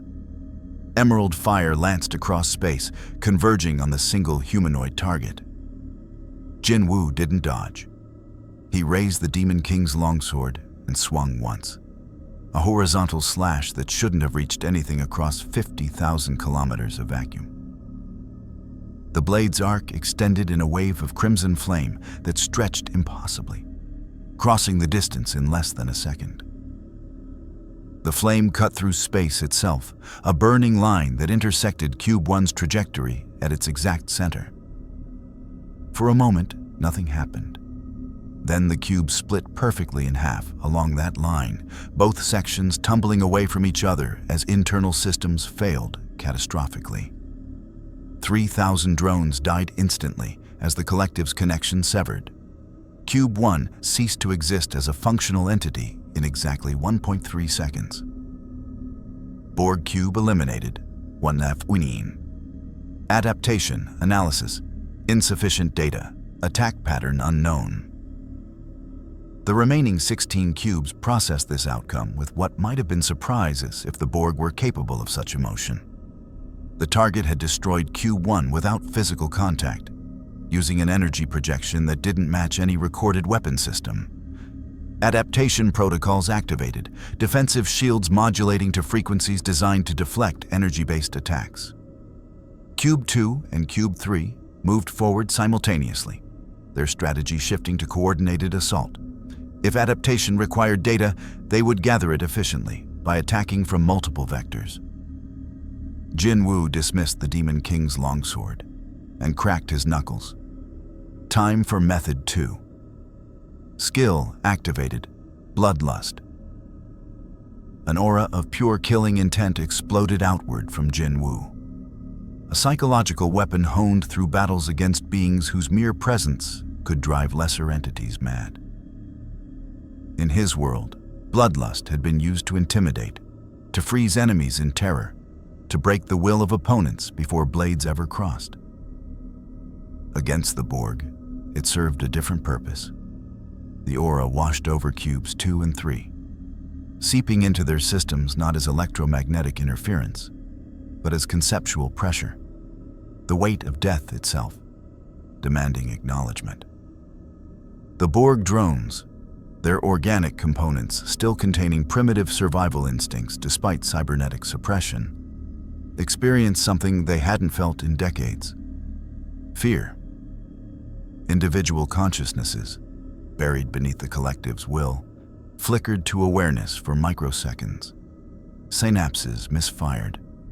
Cybernetic components struggled to compensate as biological systems triggered ancient fight-or-flight responses. 3,000 drones aboard each cube experienced simultaneous neural cascade failures as their brains attempted to reconcile the collective's demand for unity with the primal terror screaming through their suppressed limbic systems. Cubes 2 and 3 went dark, their processing cores overwhelmed by the sudden neurological chaos of 6,000 drones having simultaneous seizures. Backup systems attempted to compensate, but the damage was done. Without crew to maintain critical functions, both cubes began catastrophic power failures. Borg cubes eliminated, 317. Adaptation analysis. Psychological weapon, mental shielding protocols updating. Jinwu noted the adaptation with satisfaction. The Borg were strengthening their neural suppression, making their drones less vulnerable to fear. Good. That meant they'd be more dependent on their cybernetic components, which opened different vulnerabilities. Cubes 4, 5, and 6 accelerated forward in a triangular formation, attempting to surround him. Their weapons fire intensified, thousands of energy beams creating a cage of destruction designed to overwhelm even the most advanced shields. Jinwu raised both hands and spoke a single word: freeze. Skill activated. Ruler's authority. Maximum output. Telekinetic force exploded outward with planet-cracking intensity. But Jinwu didn't target the cubes themselves. He targeted the space around them. At the quantum level, he seized every particle, every atom, every molecule within a 1,000-kilometer radius of the 3 cubes and simply stopped their motion. Temperature is molecular motion. When motion stops, temperature reaches absolute zero. The space around cubes 4, 5, and 6 became colder than the cosmic microwave background, colder than the darkest voids between galaxies. Ice, impossible in vacuum, formed across their hulls as residual gases froze instantly. More critically, their energy systems, dependent on molecular and atomic motion, ceased. Warp cores shut down. Power conduits became superconductors with zero resistance, causing catastrophic electrical feedback. Shields collapsed as the energy sustaining them stopped moving. Then Jinwu released his hold, and normal physics reasserted itself. The sudden temperature differential, from near absolute zero to normal space in microseconds, shattered the cube's hulls like glass struck with hammers. Millions of fractures spiderwebbed across their surfaces before entire sections exploded outward, unable to handle the thermal stress. Borg cubes eliminated, 6 to 17. Adaptation analysis. Extreme cold attack. Thermal regulation systems updating. The remaining 11 cubes retreated slightly, their formation tightening as the collective reassessed. The target was employing wildly different tactics with each engagement, preventing effective adaptation. New strategy required. Simultaneous assault by all remaining units, overwhelming the target's ability to respond to multiple threats. All 11 cubes moved forward as one, their combined weapons fire creating a storm of destruction that would have vaporized a small moon. Cutting beams, plasma torpedoes, tractor pulses, assimilation nanoprobe clouds, everything the Borg possessed, launched simultaneously. Jinwu looked at the approaching wall of death and smiled. Time to show them why monarchs were feared across dimensions. Skill activated. Shadow Monarch's domain, full manifestation. Reality itself bent to his will. A sphere of absolute darkness expanded from Jinwu's position, growing to encompass a volume of space larger than most planets. Within that sphere, the Shadow Monarch's authority was law. Physics became suggestions. The Borg's weapons entered the domain and simply stopped. Energy beams dissipated into nothing. Plasma cooled and dispersed. Tractor beams found no purchase against the fundamental wrongness of the space they'd entered. And then the darkness began to consume. Shadow tendrils, each kilometers long and possessed of terrible hunger, erupted from the sphere's surface. They wrapped around the 11 cubes like the tentacles of some cosmic horror, tightening with inexorable force. The Borg tried to adapt, shields to maximum, cutting through the tendrils with energy weapons, even attempting to assimilate the shadow material itself. Nothing worked. The tendrils weren't matter or energy. They were the physical manifestation of Jinwu's authority over death and darkness. You couldn't cut death. You couldn't shield against the void. You could only succumb. One by one, the 11 cubes were crushed. Their hulls collapsed inward, imploding under pressure that ignored structural integrity and engineering specifications. 33,000 drones died in darkness. Their final thoughts transmitted to the collective. Incomprehensible. Cannot adapt. Cannot. Then silence. Borg cubes eliminated. 17 to 17. Mission complete. Dimensional gate capability, 45%. Jinwu dismissed his domain, and the darkness faded. Where 17 Borg cubes had been, only debris remained, fragments of technology drifting through space, bearing silent witness to the Shadow Monarch's power. 51,000 drones assimilated, 51,000 slaves freed through death. He felt no triumph, only grim satisfaction. The Borg had come to assimilate him, to add his power to their collective. Instead, they'd learned why some powers were meant to remain singular, uncopyable, beyond the reach of adaptation. Behind him, Deep Space Nine's sensors had watched the entire battle. In operations, absolute silence reigned as officers stared at displays showing the impossible. One being had annihilated an armada. Picard finally found his voice. "Get me a channel to Sung Jinwu, now." Jinwu's response came immediately. "Evacuation still in progress, Captain?"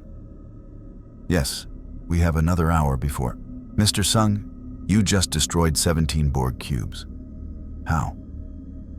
"Variation," Jinwu replied simply. "The Borg adapt to what they've seen. So I made sure they never saw the same thing twice.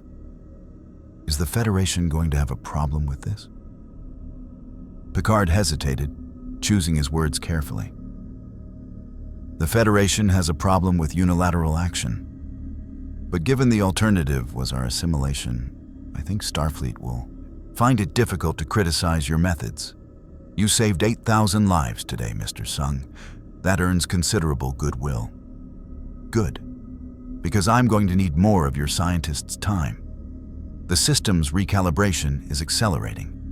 I'm at 45% gate capability now. Your research combined with combat data is helping me understand this universe's dimensional physics. Give me another week, maybe 2, and I can go home." In the background, Nechaev's voice cut in. "Mr. Sung, before you leave, Starfleet Command will want a full tactical debriefing. The methods you used against the Borg are mine, Admiral," Jinwoo interrupted firmly. "I won't be teaching your people how to replicate Shadow Monarch abilities. Some powers are meant to stay unique. But I will share general tactical principles: unpredictability, variation, psychological warfare. That should help your fleet develop better anti-Borg strategies." Before Nechaev could argue, proximity alarms blared across every sensor. "Captain," Data's voice carried unusual urgency, "I am detecting a massive subspace rupture forming directly adjacent to the debris field. Energy signature is unprecedented. It appears to be a transwarp conduit, but the scale—" "How many cubes?" Sisko demanded. "Not cubes, sir." Data's golden eyes widened fractionally. "I am detecting a single vessel, but its mass exceeds all 17 destroyed cubes combined. Configuration unknown. It is emerging now. On every view screen, the impossible sight materialized. A Borg vessel, unlike any in Federation records. Where cubes were geometric and uniform, this was organic and terrible. A massive sphere covered in technological protrusions, easily 4 times the size of a standard cube. Its surface crawled with energy discharges, and its sensor profile suggested power generation capabilities that dwarfed conventional vessels. The Borg Queen's voice, feminine and cold, transmitted across all frequencies. "I am the Borg. We have analyzed your capabilities, Sung Jinwoo. Adaptation is complete. You will be assimilated." Jinwoo stared at the massive sphere, his enhanced senses detecting something that made his jaw tighten. This wasn't just a bigger ship. This was a vessel crewed by specialized drones, enhanced with technology stripped from hundreds of assimilated species, all coordinated by a singular intelligence rather than the collective's distributed consciousness.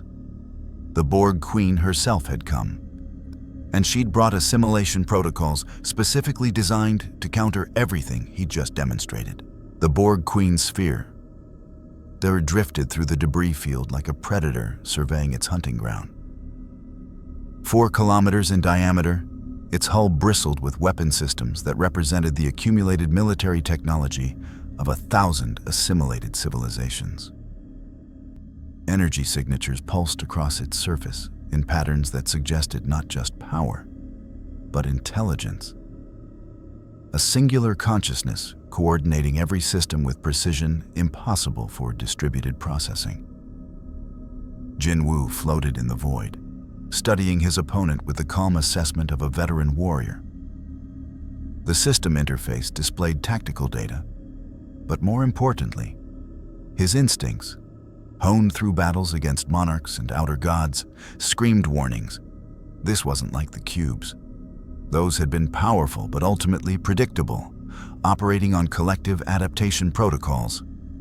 This vessel radiated purpose, strategy, individual will. Warning: enemy exhibits adaptive intelligence. Threat assessment: extreme. Recommendation: tactical withdrawal for analysis. Jinwoo dismissed the recommendation. Withdrawal wasn't an option, not with Deep Space Nine still evacuating, not with thousands of lives depending on him keeping this threat occupied. Besides, he was curious. The Borg Queen had analyzed his abilities and claimed adaptation was complete. He wanted to see if she was bluffing or if the collective had genuinely evolved a counter to the Shadow Monarch. "I destroyed 17 of your cubes," Jinwoo transmitted, his voice carrying across open channels. "What makes you think you'll fare better?" The Queen's response was immediate, her voice layered with harmonics that suggested multiple consciousnesses speaking as one. "The collective learns. You employ extra-dimensional manipulation, molecular stasis, psychological disruption, and spatial authority. Impressive. But adaptation is not merely defensive, it is offensive. We have assimilated species with abilities similar to yours. Telepaths, reality warpers, dimensional travelers, all added their distinctiveness to ours. All became Borg. The sphere's surface rippled, and dozens of drones emerged. But these weren't standard units. They floated in space wearing specialized environmental suits, their cybernetic implants glowing with colors Jinwu hadn't seen before. Purple, gold, crimson. Each color represented integration of specific abilities stripped from assimilated species. Designation: psionic drones, the Queen announced as a dozen purple glowing drones moved forward. Adapted from species 329, telepathic civilization. Observe. The psionic drones raised their hands in unison, and Jinwu felt pressure against his mind, mental force attempting to penetrate his consciousness, to disrupt his thoughts, to create the same neural cascade he'd inflicted on the earlier cubes. It was sophisticated, coordinated, powerful enough to have incapacitated most beings. Jinwu's response was almost insulting in its simplicity. He ignored it. The mental assault crashed against his consciousness like waves against a cliff. The Shadow Monarch's mind, tempered by battles against beings that existed partially in conceptual space, was fundamentally unreachable by conventional telepathy. His thoughts existed simultaneously in his physical brain and in the extra-dimensional space where his shadow army resided. A distributed consciousness that couldn't be targeted by purely physical plane psionic attacks. Interesting attempt, Jinwu observed. But my mind isn't entirely in this dimension. You're attacking a reflection while the original remains untouched. The psionic drones froze, processing this unexpected resistance. The Queen's voice carried something that might have been irritation. Adaptation requires data. You provide data. A second wave emerged. Gold glowing drones designated as reality anchors, adapted from species 5618. Beings that had possessed limited control over localized physics. They created a field around Jinwu, attempting to lock dimensional coordinates and prevent his shadow-based teleportation. The space around him solidified conceptually, becoming rigid where it should have been fluid. Jinwu tested the field with a casual shadow exchange attempt. The darkness formed, but moved sluggishly, as if pushing through thick syrup. The Borg had created a dimensional anchor, not strong enough to completely prevent his movement, but sufficient to slow it significantly. Better, Jinwu acknowledged, genuine respect entering his voice. You've recognized that dimensional manipulation requires dimensional flexibility. Lock the coordinates, and teleportation becomes difficult. Not impossible, but difficult. He raised his hand, and shadow energy coalesced into a spear. With a gesture, he hurled it at the nearest reality anchor drone. The spear crossed the distance in microseconds and stopped. A crimson glowing drone had materialized between Jinwu and his target, its hand raised. The shadow spear, which should have pierced through any physical defense, hung suspended in midair. The crimson drone's designation appeared on Jinwu's system interface. Kinetic Nullifier, adapted from species 126. Beings with innate telekinetic abilities. You assimilated telekinetics and learned to counter telekinesis, Jinwu said, understanding dawning. Which means you can potentially counter my ruler's authority. Correct, the Queen confirmed. Every ability you demonstrate, we counter. Every tactic you employ, we adapt. You cannot vary faster than we can evolve. Resistance is futile. The three drone types, psionic, reality anchor, and kinetic nullifier, moved forward in coordinated formation, supported by hundreds of standard combat drones emerging from the sphere. They created overlapping fields of suppression, mental interference, dimensional rigidity, and kinetic dampening. Within that zone, Jinwu's most reliable abilities would be compromised. It was, Jinwu admitted to himself, an elegant trap. The Queen had studied his battles, identified his primary capabilities, and developed specific counters. She'd transformed the Borg's greatest weakness, their predictability, into a strength by making unpredictability irrelevant. Why worry about what attack comes next when you've already adapted to the entire category? Unfortunately for the Borg Queen, she'd made one critical miscalculation. She'd assumed the Shadow Monarch's power was limited to the abilities he'd demonstrated. Jinwu smiled, and there was genuine amusement in it. You've adapted to what you've seen. But Queen, you've seen maybe 30% of what I can do. I've been holding back because I didn't want to cause collateral damage. But you've brought specialty drones, layered countermeasures, and come in person to ensure my assimilation. That tells me you consider me a serious threat.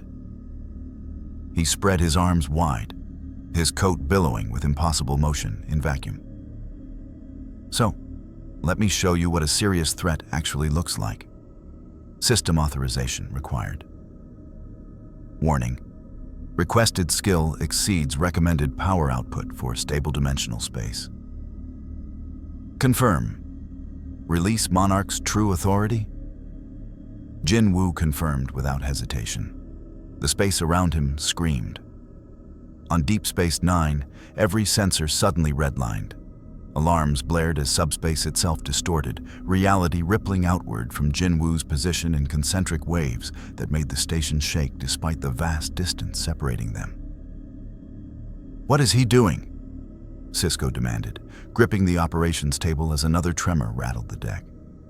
Data's fingers flew across his console, attempting to make sense of readings that violated known physics. "Captain, I am detecting a fundamental shift in local space-time topology. Mr. Sung is generating a field that appears to be rewriting the dimensional constants within a defined radius. It is similar to his previous domain ability, but the scale and intensity are exponentially greater." "Can he tear a hole in space?" Picard asked urgently. "Destroy the fabric of reality?" "Unknown, sir. But based on current readings, I would estimate he possesses sufficient power to destabilize local dimensional integrity if he maintains maximum output for longer than 17 seconds.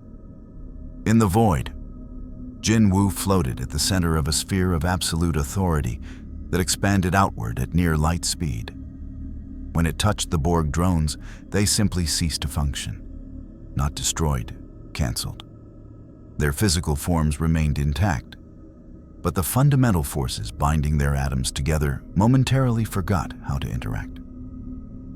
Cybernetic components lost cohesion with organic tissue. Electronic pathways found themselves unable to conduct electricity. The drones didn't die. They simply stopped being functional entities. The Borg Queen's specialized units fared no better. Psionic drones found their mental abilities inverting, attacking their own consciousness. Reality anchors discovered their dimensional locks had become dimensional fractures, tearing at their own systems. Kinetic nullifiers experienced their telekinetic fields collapsing inward, crushing them under their own power. Within 10 seconds, every drone the Queen had deployed was drifting wreckage. But the Queen herself, deep within her sphere's central chambers, remained untouched. Her voice transmitted with newfound wariness. "You possess reality override capabilities. This data was absent from previous engagements. Adaptation requires time you don't have," Jinwu finished. He'd pushed the authority field to its maximum safe radius. Any further, and he risked exactly what Picard feared: a catastrophic dimensional rupture. But he didn't need further. He needed the Queen to understand a fundamental truth. He shadow exchanged, bypassing the Queen's defensive fields through a method she couldn't counter. He didn't travel through space at all. Instead, he briefly ceased to exist in this dimension, then re-existed inside the sphere, directly within the Queen's central chamber. The chamber was a cathedral of technology and flesh. At its center stood the Borg Queen, a female humanoid form connected to thousands of cables and data conduits. Her pale skin marked with cybernetic implants, her eyes glowing green with the collective's shared consciousness. She turned to face Jin Woo, and for the first time in their engagement, she showed something approaching surprise. "You should not be here," she stated. "Our dimensional anchors work on continuous dimensional transit." Jin Woo explained calmly, his daggers materializing in his hands. "But I didn't travel continuously. I stopped existing here and started existing there. No transit to lock onto. It's a technique I learned from fighting beings that existed outside normal causality." Hundreds of drones converged on his position from every direction, emerging from alcoves and corridors. The Queen's personal guard, each more heavily modified than standard units. They moved with coordinated precision that would have overwhelmed most opponents through sheer tactical efficiency. Jin Woo didn't fight them. Skill activated, time dilation perception. To his enhanced senses, time slowed to a crawl. The drones, moving at what they considered maximum speed, appeared to wade through molasses. He could see the individual servo movements, the charging energy weapons, the extending assimilation tubules. All of it happening in slow motion from his accelerated perspective. He walked through their formation casually, his daggers cutting down drones almost as an afterthought. 30 seconds of subjective time for Jin Woo translated to approximately 3 seconds of real time, enough for him to eliminate every guard before they could adjust their tactics. The Queen watched this display, her processing capabilities calculating probabilities, tactical options, adaptation protocols. Her conclusion was mathematically certain. This entity could not be defeated through conventional assimilation. His abilities operated on too many simultaneous principles. His power exceeded her sphere's capacity to contain, and his willingness to employ lethal force without hesitation meant prolonged engagement would result in her destruction. The Borg did not retreat. The Borg did not negotiate. But the Borg did preserve valuable assets when logical. "Clarification," the Queen said, her voice losing its threatening edge. "Your assimilation presents risk exceeding potential gain. The collective withdraws." Jin Woo stopped walking, genuinely surprised. "You're retreating? The Borg retreat?" "Strategic reallocation of resources," the Queen corrected. "You represent a unique adaptive challenge. Continued engagement would require dedication of resources exceeding acceptable loss parameters. The collective will study recorded data and develop comprehensive countermeasures before next encounter." "There won't be a next encounter," Jin Woo replied. "I'm leaving this universe in approximately 2 weeks. After that, you'll never see me again." The Queen tilted her head, processing this information. "Departure to home dimension verified through analysis of your physiological signatures." "Affirmative. The collective accepts this outcome. But we request clarification. Why do you protect the Federation? They fear you. They cannot control you. They offer nothing you require." Jin Woo considered the question seriously. "Because they're trying to do something I respect. Building a civilization where different species cooperate instead of conquer. It's imperfect, sometimes hypocritical, definitely naive about how dangerous the universe really is. But it's worth protecting. just like my world, is worth protecting. Inefficient, the Queen assessed. Protection without ownership, service without compensation, the collective does not comprehend. I know, Jinwu said quietly. That's why you'll always be limited, Queen. You assimilate knowledge, but not wisdom. You gather individuals, but create no true unity. You adapt to threats, but never understand cooperation. You're powerful, but you're fundamentally incomplete. The Queen was silent for several seconds, processing implications beyond tactical data. Then she spoke with something that might have been curiosity.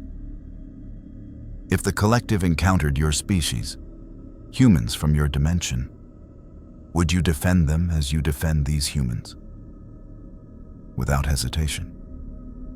Even knowing they possess none of your power, even knowing their survival provides you no tactical advantage? Especially then, Jinwu confirmed. Power means nothing if you don't use it to protect those who lack it. I learned that the hard way. The Queen's eyes flickered, millions of calculations running through her enhanced mind. Finally, she made a decision that would perplex Borg historians for generations. She chose to remember this conversation not as tactical data, but as philosophical inquiry. Designation: Sung Jin Woo, Shadow Monarch.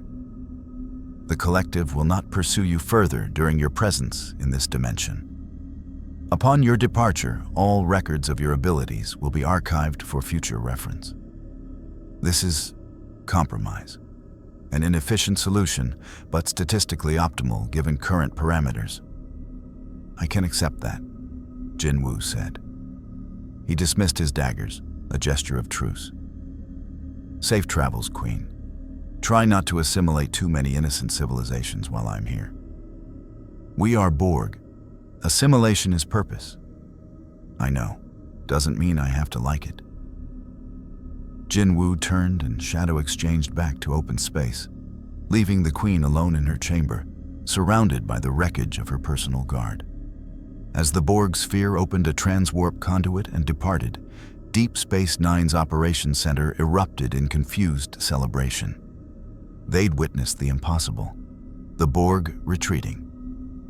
Not defeated, not destroyed, but genuinely choosing tactical withdrawal over continued engagement.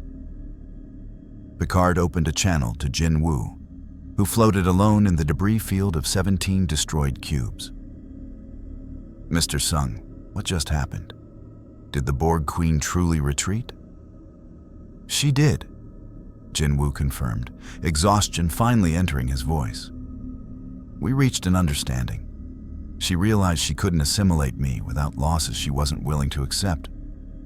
I made it clear I'm leaving soon, so I'm a temporary problem rather than a permanent threat. She chose efficiency over pride. That's unprecedented, Picard said slowly. In our entire history with the Borg, they've never withdrawn from a target they considered valuable. Maybe they're learning, Jinwu suggested. Or maybe the Queen is more pragmatic than you give her credit for. Either way, she's gone. Your station is safe, and I need about 12 hours of sleep. Fighting 18 Borg vessels in one day is exhausting even for me. Sisko's voice cut in, carrying warm gratitude. Mr. Sung, Deep Space Nine owes you a debt we can never fully repay. You've saved not just our station, but potentially dozens of worlds the Borg would have assimilated on their way here.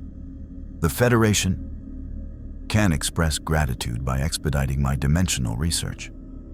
Jinwu interrupted, but his tone was friendly rather than dismissive. Commander, I don't want rewards or recognition. I want to go home. Help me do that, and we'll call it even. Done. Sisko agreed immediately. I'll have our entire science division at your disposal. Whatever you need, it's yours. As Jinwu's shadow exchanged back to Deep Space Nine, the station's occupants began returning from the Gamma Quadrant, relief and disbelief mingling in equal measure. They'd evacuated expecting destruction and returned to find salvation delivered by a single being who wielded power beyond their understanding. But in a quiet corner of the station, Section 31 Operative Sloan watched sensor recordings of the battle. His expression thoughtful. Sung Jin-woo had demonstrated power that exceeded anything in Federation records. He'd defeated the Borg, the galaxy's most feared threat, not once, but twice, and forced even the Queen herself to retreat. Such power, Sloan thought, could never be allowed to exist without oversight. And if it couldn't be controlled, it needed to be documented, analyzed, and prepared against. Because Sung Jin-woo claimed he was leaving this universe in 2 weeks. But Section 31 had learned long ago that the universe rarely cooperated with anyone's plans. What if he couldn't leave? What if he changed his mind? What if others like him found ways to cross dimensions? Sloan began drafting a classified report, one that would outline protocols for containing extra-dimensional entities. He suspected Starfleet Command would dismiss it as paranoid contingency planning. But Section 31 hadn't preserved the Federation for 2 centuries by hoping for the best. They planned for the worst, always. 12 days had passed since the Borg Queen's retreat, and Sung Jin-woo stood in Deep Space Nine's primary astrophysics laboratory, surrounded by holographic displays that would have seemed like magic to anyone from his world.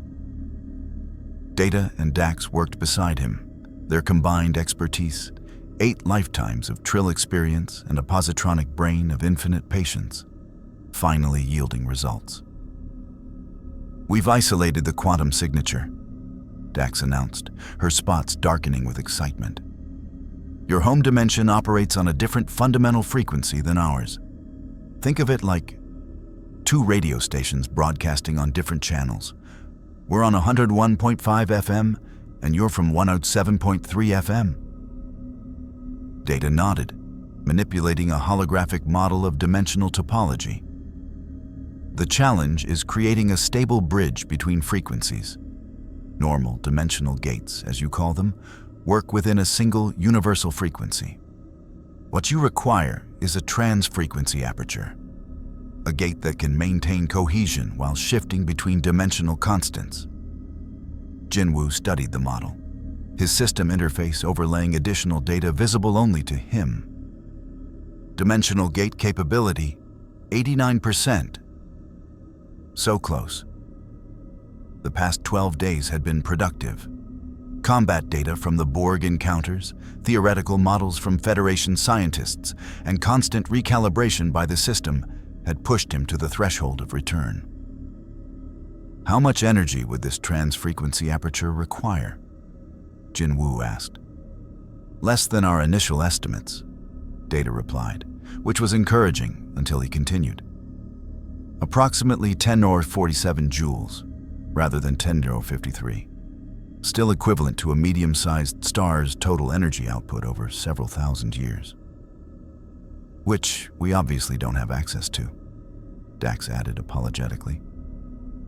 "The most powerful reactor in Federation space is the Utopia Planitia shipyard's primary core, and that generates maybe 10 or 20 joules per hour at maximum output. We'd need to run it continuously for roughly 10 million years." Jin-woo's jaw tightened with frustration. They'd come so far, understood so much, but the fundamental problem remained: insufficient power. The system could create the gate. It had learned the necessary dimensional mathematics from weeks of exposure to this universe's physics. But it needed raw energy to tear through the barrier between realities, and even the Federation's impressive technology couldn't provide that scale of power in any reasonable time frame. Unless... "What about multiple reactors?" Jin-woo suggested. "If you can't generate enough power from one source, combine several? We'd need approximately 1 billion warp cores running simultaneously," Data calculated instantly. "The Federation has roughly 12,000 warp-capable vessels. Even commandeering every ship, we would fall short by 5 orders of magnitude. The laboratory fell into frustrated silence. They'd solved the theoretical problem, but crashed against the practical limitations of available technology. Jin Woo stared at the holographic dimensional model, his mind racing through possibilities. Back home, he could have simply brute forced the problem. The Shadow Monarch's power, combined with sufficient time, could accomplish nearly anything. But here, in a universe where his abilities operated as extra-dimensional anomalies rather than natural forces, he was limited by... Wait. You said my powers are extra-dimensional, Jin Woo said slowly, an idea forming. That they operate on principles from my home universe rather than your physics. What if that's the key? What if I don't need to generate energy according to your universe's rules? I need to generate it according to mine. Dax leaned forward, intrigued. Explain. In my world, the strongest beings could draw power from conceptual sources, not just physical ones. The monarchs drew strength from their domains: death, destruction, frost, plague. I'm the Shadow Monarch. I draw power from death itself, from shadow, from the fundamental darkness that exists before light. He gestured at the dimensional model. What if I'm thinking about this wrong? I've been trying to gather enough energy from this universe to punch through to mine. But what if I reach into my universe and pull power from there? Data's eyes widened fractionally, his equivalent of shocked realization. A bidirectional energy transfer. You would not be creating a gate to travel through, but rather establishing a dimensional link to draw power from your home reality, then using that power to expand the link until it becomes traversable. Theoretically sound, but it requires establishing initial contact with your home dimension, Dax finished, which requires energy. She laughed, a sound mixing frustration and admiration. It's a dimensional bootstrap paradox. You need energy to make contact, but you need contact to get energy. Jin Woo smiled grimly. Unless I already have a connection. The system, the power governing my abilities, maintains a link to my home dimension. It's faint, more like residual resonance than an active connection. But it's there. What if we amplify it? How? Both scientists asked simultaneously. Jin Woo raised his hand, and shadow energy coalesced into a sphere. By using what I have available. Every shadow soldier I summon, every skill I activate, draws on power connected to my home dimension. Normally, I'm pulling small amounts through the system's residual link. But what if I reversed the process? Instead of pulling power through, what if I pushed my consciousness through, made direct contact with the source, and then pulled back with everything I could carry? Data tilted his head, processing implications.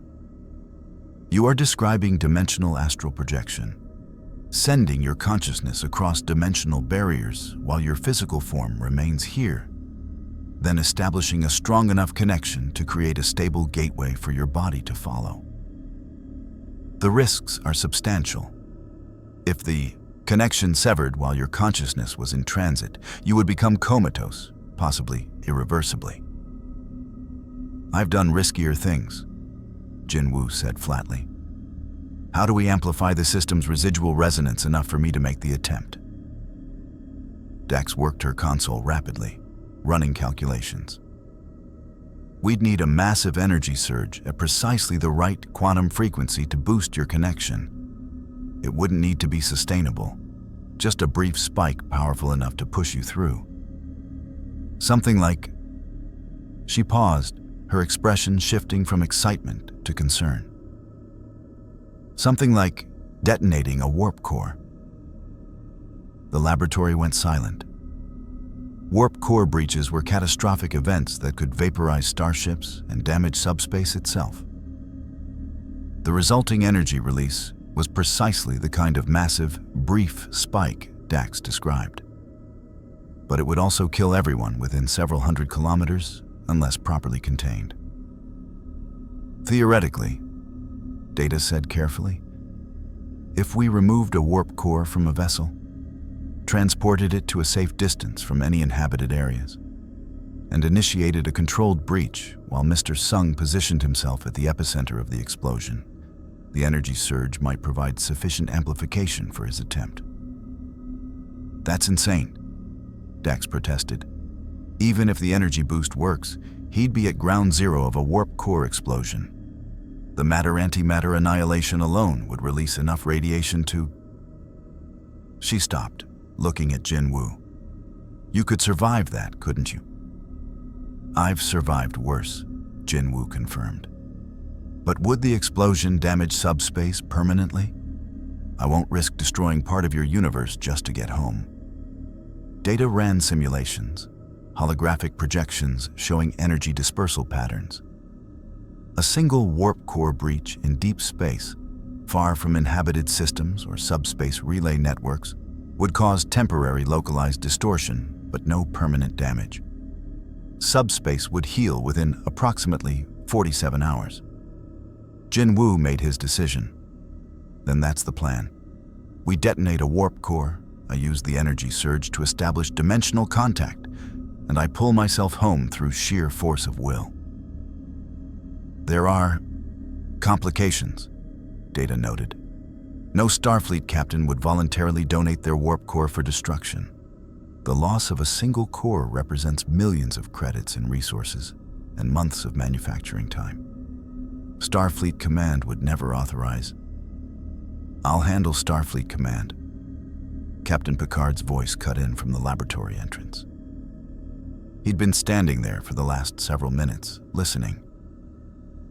If this plan can send Mr. Sung home safely, the Federation will provide the necessary resources. We owe him that much, at minimum. Sisko entered behind Picard, his expression grave. I've been authorized to offer the Defiance warp core if needed. She's due for a refit anyway, and having her down for a few months is preferable to having an extra-dimensional entity of Sung Jinwoo's power, level remaining in our space indefinitely. He raised a hand quickly. No offense intended, Mr. Sung. You've been a model guest. But you want to go home, and frankly, the Admiralty is nervous about what happens if you can't. None taken, Jinwoo replied. I understand the concern. How long until you can remove the Defiance core and transport it to a safe location? 72 hours, Sisko estimated. We'll need to drain the antimatter pods, decompress the reaction chamber, and transport the entire assembly to... Where, exactly? Dax pulled up a star chart. Here, approximately 4 light-years from Deep Space Nine, in the Chamra Vortex, a region of space with naturally high background radiation. If the warp core breach causes unexpected side effects, they'll be masked by the ambient interference. Picard studied the location and nodded. Acceptable. Mr. Sung, are you certain about this plan? We're discussing a procedure with no precedent, no safety protocols, and significant risk of catastrophic failure. Jinwoo met his gaze steadily. Captain, I've spent 2 weeks in your universe. I've fought your enemies, protected your people, and learned to respect what you've built here. But I have a world of my own. People who depend on me, threats that only I can handle. Every day I'm absent is another day my Earth is vulnerable. So yes, I'm certain. This is the only viable path home. Before Picard could respond, alarms blared throughout the station. Major Kira's voice echoed over the intercom, tight with controlled urgency. All senior staff to operations immediately. We have multiple unidentified vessels dropping out of warp at the edge of the sector. Configuration, unknown. IFF signals, hostile. Jinwoo's senses flared outward, detecting the new arrivals before the station's sensors could provide details. 6 vessels, each approximately half the size of a Galaxy-class starship. But their life force signatures were wrong. Organic, but twisted. Hostile intent radiated from them like heat from a furnace. "Not the Borg," he said as they rushed toward operations. "Something else, something angry." Operations Center was controlled chaos when they arrived. View screens showed 6 alien vessels of distinctly non-Federation design, biomechanical hybrids that looked like they'd been grown rather than built. Chitinous hulls pulsed with bioluminescent energy. Weapon ports opened like mouths lined with teeth.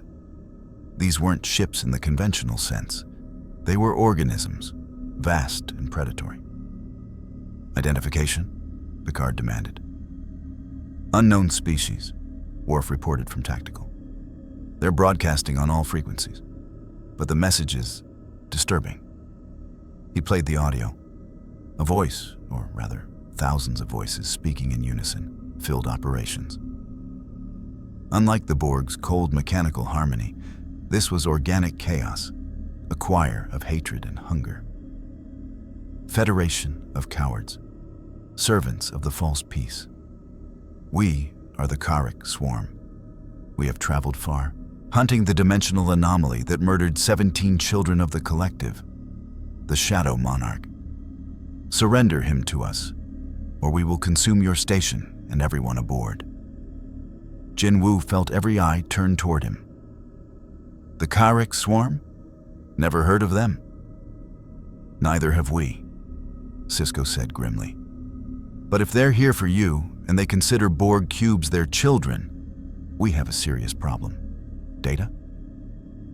Data worked his console with enhanced speed. Searching databases, found Kharik, mentioned in obscure reports from the Delta Quadrant, a parasitic species that infests technology, converting machines into semi-organic hybrids. They have a symbiotic relationship with the Borg. The swarm infests abandoned Borg technology, creating biomechanical vessels. They consider themselves guardians of the collective's remains. "They're scavengers," Jinwoo summarized, "feeding on Borg corpses, and now they're angry I killed 17 of their food sources." The lead Kharik vessel, larger than the others and covered in what looked disturbingly like eyes, moved forward. Its voice became singular, presumably a leader or alpha organism. "Shadow Monarch, we have analyzed collective records recovered from destroyed cubes.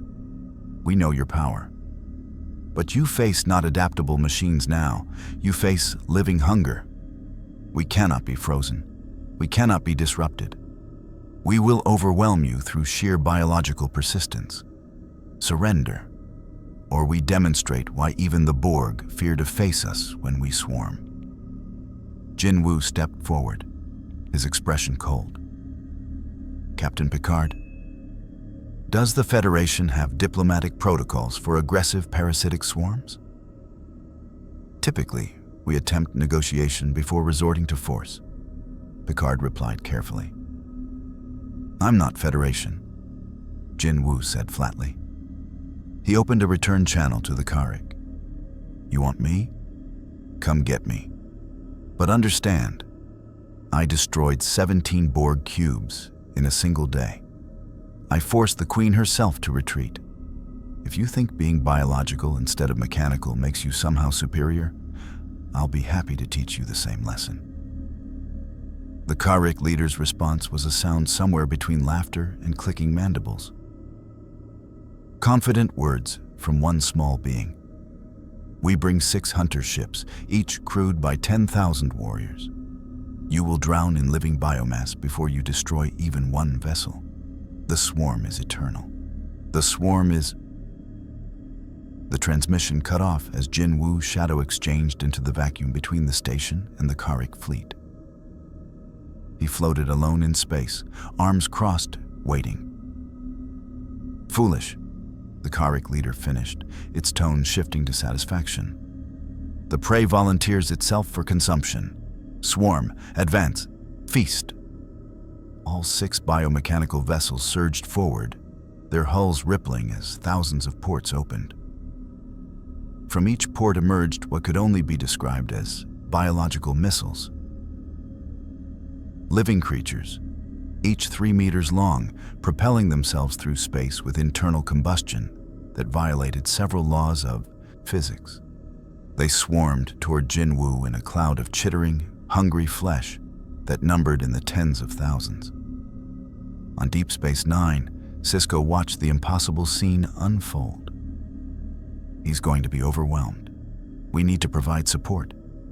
No, Picard interrupted quietly, his eyes fixed on the view screen. Watch. Jinwu looked at the approaching swarm of living missiles, each one designed to latch onto targets and consume them, biomass and all. He'd faced similar tactics before.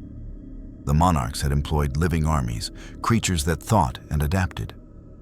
The Karikh believed their biological nature made them unstoppable. They were about to learn why the Shadow Monarch was called the Sovereign of Death. Skill activated. Arise. Mass extraction protocol. Jinwu raised both hands, and his authority over death itself exploded outward. This wasn't the careful, precise extraction he used on worthy opponents to add them to his army. This was wholesale necromantic annihilation, the power that had once raised 10 million shadows in a single moment, now weaponized as instant death to everything biological within range. The swarm of living missiles simply died. All of them. Simultaneously. Thousands of organic creatures ceased living in the same instant, their biological functions halted by the absolute authority of the being who commanded death itself. Their corpses continued forward on momentum alone, now just inert biomass drifting through vacuum. And then they rose again. Shadow energy erupted from each corpse, transforming them into Jinwu's soldiers. Thousands of shadow creatures, former Karikh weapons now serving the Shadow Monarch, turned as one and streaked back toward their origin ships. The Karikh leader's triumphant roar became a shriek of alarm as its own biological missiles, now hostile shadows, slammed into its hull. "This is impossible," the Karikh screamed. "We are life. We cannot be." Jinwu's voice cut across all frequencies, cold and absolute. "You're not life. You're predators who feed on corpses. And I am the king of corpses. Every biological weapon you send, I turn against you. Every warrior you deploy, I add to my army. You want to drown me in biomass? Try it. Every corpse you create just makes me stronger." He shadow exchanged aboard the lead vessel, materializing in what appeared to be its central chamber, a pulsing organic space that looked more like the inside of a giant creature than a ship's bridge. Karikh warriors, each a nightmare fusion of insectoid and mammalian features, turned to face him with dripping mandibles and compound eyes. Jinwu smiled. "Let's discuss who's prey and who's predator."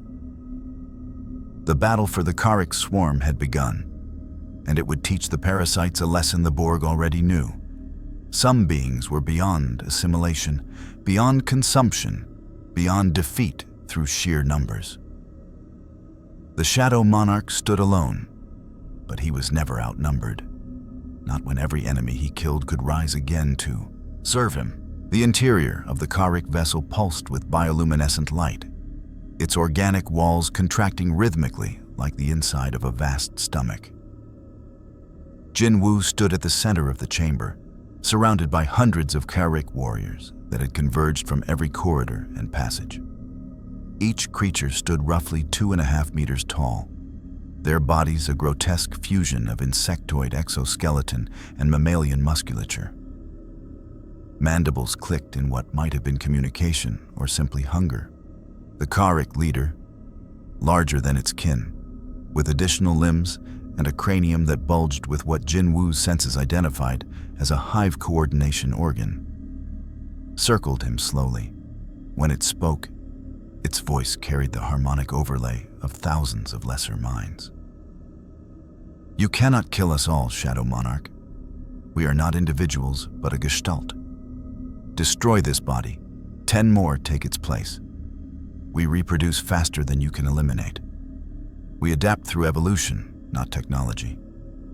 Your death magic works on single organisms, but we are legion. Jin Woo's expression remained calm, almost bored. You talk a lot for something about to become my soldier. The Kharik warriors lunged as one, a coordinated assault from every direction. Claws extended from limb joints, acidic saliva dripped from mandibles, and barbed tails whipped forward with enough force to pierce starship hulls. It was a perfect ambush, executed with the precision of a hive mind, coordinating hundreds of bodies as one weapon. Skill activated, shadow exchange, sequential. Jin Woo became a blur of darkness, shadow exchanging in rapid succession around the chamber. Each teleport left him in a new position for exactly 1 second, long enough to eliminate the nearest warrior with a precisely placed dagger strike, then vanish before counterattacks could land. The Kharik warriors, despite their hive coordination, couldn't track movement that bypassed physical space entirely. Within 30 seconds, 50 warriors lay dead, their bodies collapsing as Jin Woo's daggers found the neural clusters that served as their brains. But the leader's boast held truth. Even as bodies fell, more warriors poured into the chamber from connecting passages, replacing losses faster than he could create them. You see? The leader chittered triumphantly. We are endless. The swarm cannot be depleted. Jin Woo stopped moving, standing still amid the corpses. His gray eyes surveyed the 100+ warriors now filling the chamber, with the sounds of hundreds more approaching from deeper in the ship. The leader was right about one thing. He couldn't kill them faster than they reproduced, not using conventional combat. This required a different approach. You're right, Jin Woo acknowledged, and shadow energy began rising from the corpses around him. I can't kill you all individually, so I won't. Skill activated. Arise. The 50 dead Kharik warriors rose as shadow soldiers, their organic forms replaced by manifestations of darkness that retained the creature's physical structure, but answered only to Jin Woo's will. The newly created shadows immediately attacked their former hive mates, claws and mandibles now serving the shadow monarch. The Kharik leader's triumphant chittering cut off abruptly.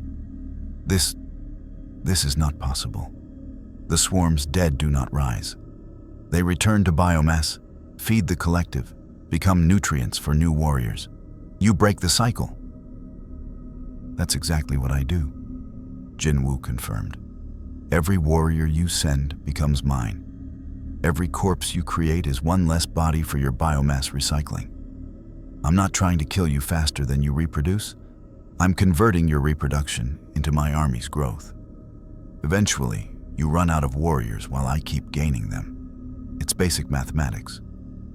The hive mind, processing this tactical reality, made a decision born of desperation. The chamber's organic walls began secreting a viscous fluid that filled the air with acrid vapor. Jin Woo's system immediately flagged it. Warning, biological weapon detected. Necrotic agent. The substance was designed to break down organic tissue at the molecular level, essentially digesting anything it touched. If we cannot overwhelm you with numbers, the leader announced, we dissolve you with chemistry. The swarm's digestive enzymes can break down any biological matter. You are flesh beneath your power, Shadow Monarch, and flesh can be consumed. The vapor thickened, becoming a caustic fog that would have melted unprotected skin in seconds. Several shadow soldiers began dissolving where the substance touched them, their shadow forms proving vulnerable to purely chemical attack. The Kharik warriors, naturally immune to their own biochemistry, pressed their attack through the toxic cloud. Jin Woo felt the vapor touch his exposed skin and immediately noted the burning sensation. His enhanced durability resisted the worst effects, but prolonged exposure would cause damage. The Kharik had found a legitimate counter.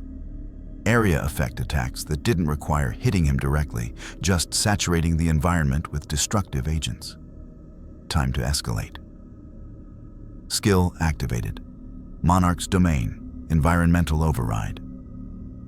Darkness exploded outward from Jin Woo, not as an attack, but as territorial assertion. Within a 100-meter radius, his authority became absolute law. The caustic vapor entering his domain simply ceased to exist, not neutralized chemically, but rejected conceptually. The Shadow Monarch's domain was death and darkness, and he decided what died within it. Random molecules did not. The Kharik warriors inside the domain found themselves struggling against an invisible weight that pressed down on their consciousness.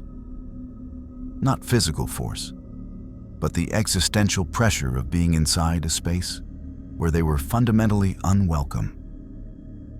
Several warriors simply collapsed, their nervous systems overwhelmed by the wrongness of existing where death held dominion. Jin Woo walked through the chaos toward the leader, his footsteps echoing despite the organic floor. You want to know the difference between us? You're a hive. Many bodies, one mind. You think that makes you strong, resilient, harder to kill. But I'm something else entirely. I'm one body with an army of millions. Your hive dies if I kill your core consciousness. My army exists as long as I do. We're not the same. The leader backed away, its compound eyes reflecting genuine fear for the first time. The collective's records did not indicate adaptation is required. You keep talking about adaptation, Jin Woo interrupted, closing the distance with casual shadow exchanges. But adaptation requires time to learn, evolve, change. You don't have time. Because unlike the Borg, who at least had the Queen to coordinate, you're all connected to one central intelligence. Kill you, and the entire swarm becomes mindless. Tell me, leader, what happens to your species when the hive mind dies?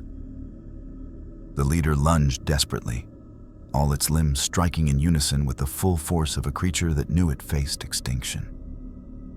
The attack was fast, coordinated, deadly. Against any normal opponent, it would have been lethal. Jin Woo caught the leader's primary limbs with ruler's authority, freezing them in mid-strike through pure telekinetic force. The creature struggled, its exoskeleton creaking under strain, but it might as well have been trying to move a planet. Jin Woo's other hand, wreathed in shadow energy, touched the leader's bulging cranium. Let's see what happens when I extract a hive mind's shadow.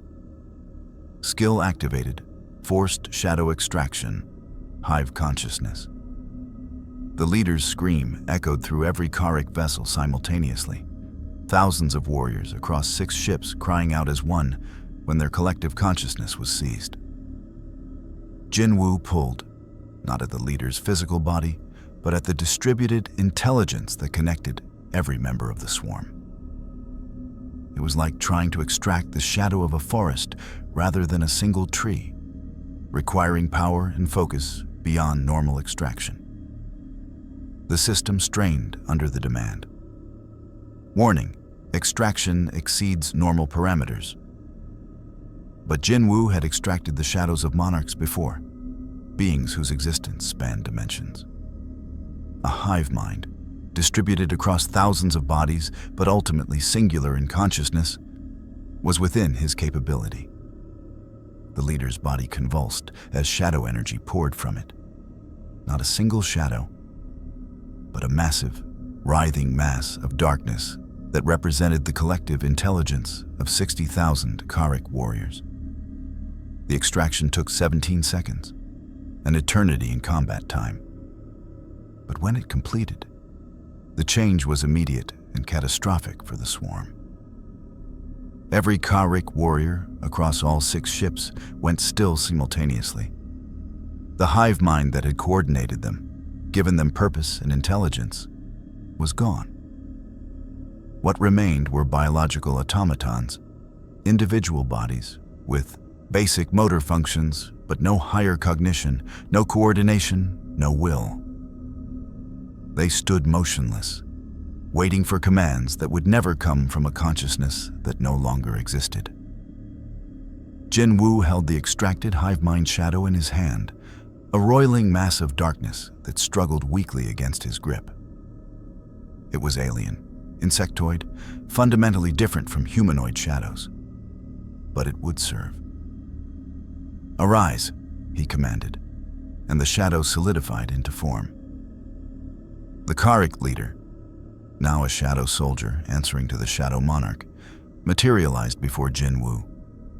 Its form was larger than its physical body had been, enhanced by shadow energy, its compound eyes now glowing with purple light instead of the original bioluminescence. When it spoke, its voice carried only singular will rather than harmonic chorus. "Master," it acknowledged, the word carrying none of its previous defiance. "You have control over your former species?" Jin Woo asked. "No, Master. The hive coordination organ was biological, destroyed during extraction. The swarm's individual bodies lack the neural complexity for independent thought. They are vegetables, alive but not conscious." Jin Woo considered this, then made a decision that reflected his pragmatic approach to power. "Then they're of no use. Transmit a self-destruct command if their ships have such protocols. If not, abandon them. They'll starve without a hive mind to coordinate feeding." "Understood, Master." The Shadow Leader accessed the biological ship's systems through residual muscle memory, triggering cascade failures in all 6 vessels' critical organs. Within minutes, all 6 Karik ships would collapse their own internal structures and die. Jin Woo shadow exchanged back to Deep Space Nine, materializing in operations with the Shadow Karik leader beside him. The effect on the operations staff was immediate. Several officers reached for weapons before recognizing Jin Woo's presence. The shadow creature, standing over 3 meters tall and clearly alien, radiated menace despite its submission to Jin Woo's will. "Stand down," Sisko ordered quickly. "Mr. Sung, report. We detected massive life sign failures aboard all 6 Karik vessels." "What happened?" "I killed their hive mind," Jin Woo explained calmly. "Without it, the individual warriors are non-functional. The ships are executing self-destruct protocols now. The threat is eliminated." He gestured to his new shadow soldier. "This is the former swarm leader. It serves me now."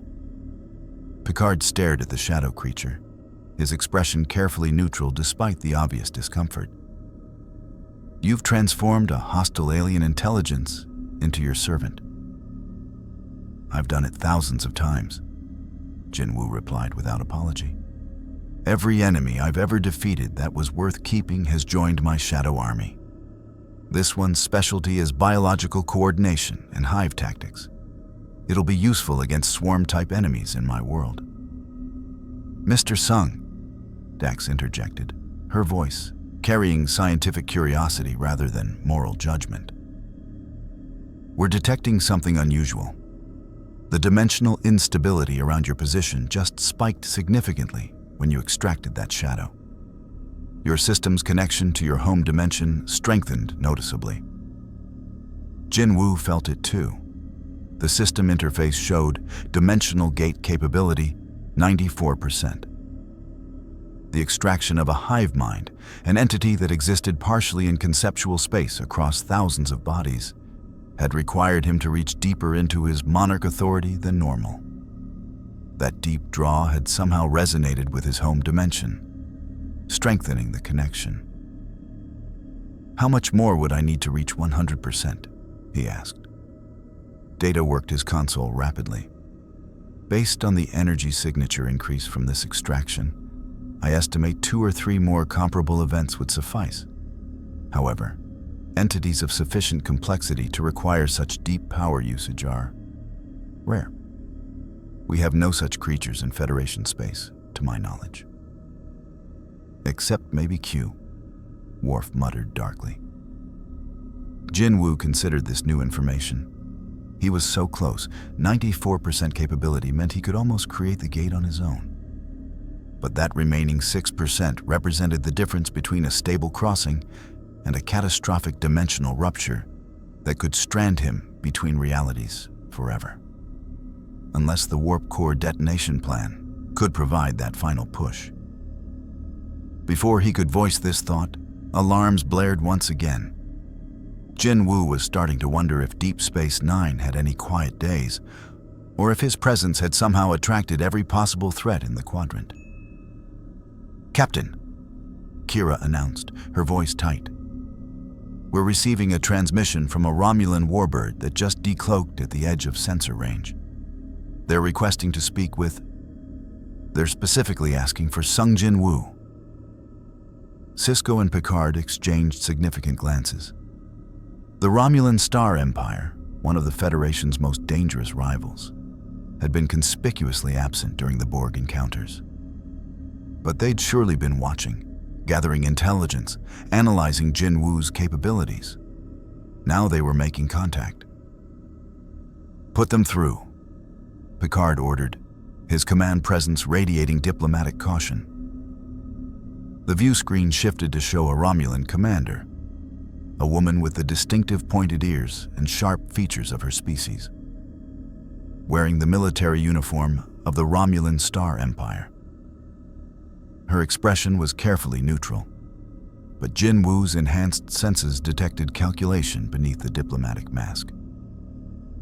"I am Commander Torith of the Warbird Valdor," she announced formally.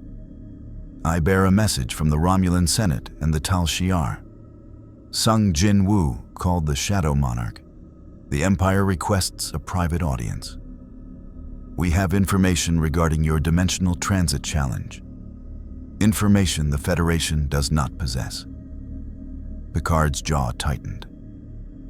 "Commander Torith, Mr. Sung is currently under Federation protection. I require no protection," Jinwoo interrupted, stepping forward. "Commander, what information could the Romulan Empire possibly have about dimensional travel that Federation science lacks?" Torith's smile was predatory. "We have studied the phenomenon that brought you here, Shadow Monarch. Our scientists have analyzed the exotic particles extensively. More importantly, we have technology the Federation does not, specifically, a functional prototype of an artificial quantum singularity that could, theoretically, provide the energy spike your dimensional gate requires. But such technology is not freely shared. It requires negotiation." The implications were clear. The Romulans were offering what Jinwoo needed in exchange for something they wanted. The question was what price they'd demand, and whether accepting Romulan aid would create complications worse than his current predicament. Sloan, standing in the corner of operations where he'd been observing silently, finally spoke. "Mr. Sung, I would strongly advise against accepting Romulan offers. They don't do anything without extracting maximum advantage. Whatever they want from you will cost far more than dimensional transit." "Perhaps," Jinwoo acknowledged. "But I'm listening. Commander Torith, what does the Romulan Empire want in exchange for this artificial singularity?" Torith's smile widened fractionally. "Simple. Before you leave this universe, we want you to eliminate one target for us. Someone the Federation protects, someone our agents cannot reach, someone only you possess the power to kill without political consequences. Do this, and we provide the energy source you need. Refuse, and you remain trapped here, hoping Federation science eventually discovers what we already know." "Who's the target?" Jinwoo asked, though he suspected he already knew the answer. Torith's eyes gleamed with calculated malice. "Section 31. Specifically their leadership, their bases, their entire operational network. The Empire knows they exist, knows they operate outside Federation law, knows they threaten our security as much as yours. You eliminate them, we give you a way home. A fair exchange, wouldn't you say? The operations center fell into shocked silence. Toreth had just offered Jin Wu the Romulan Empire's full intelligence on Section 31. The organization so secret, even most Starfleet officers believed it fictional, in exchange for becoming their assassin. And the terrible truth was, it was tempting. Jin Wu had no love for Section 31, had already threatened to dismantle them if they moved against him. The Romulans were offering him a path home and removing a potential threat simultaneously. From a purely pragmatic standpoint, it was an excellent deal. But accepting would make him the Romulan Empire's weapon, would establish a precedent that his power could be bought, directed, controlled. Would prove Section 31's concerns correct, that he was too dangerous to exist freely, too willing to use overwhelming force, too ready to become what others feared. Picard stepped forward, his voice carrying quiet intensity. Mr. Sung, whatever you decide, remember that actions have consequences. Section 31 operates in shadows, yes, but they believe they protect the Federation. Eliminating them at Romulan request would destabilize intelligence operations across the quadrant and mark you as an enemy of the Federation, regardless of your previous aid. Jin Wu looked at the Romulan commander, then at Picard, then at Sloane, whose expression remained impassive but whose life force signature had spiked with controlled alarm. The choice before him would define not just his departure from this universe, but his legacy within it. Was he the protector he claimed to be? Or simply another powerful entity willing to trade morality for convenience? The Shadow Monarch stood at a crossroads, and the choice he made would echo across dimensions. Jin Wu stared at the Romulan commander for a long moment, his expression unreadable.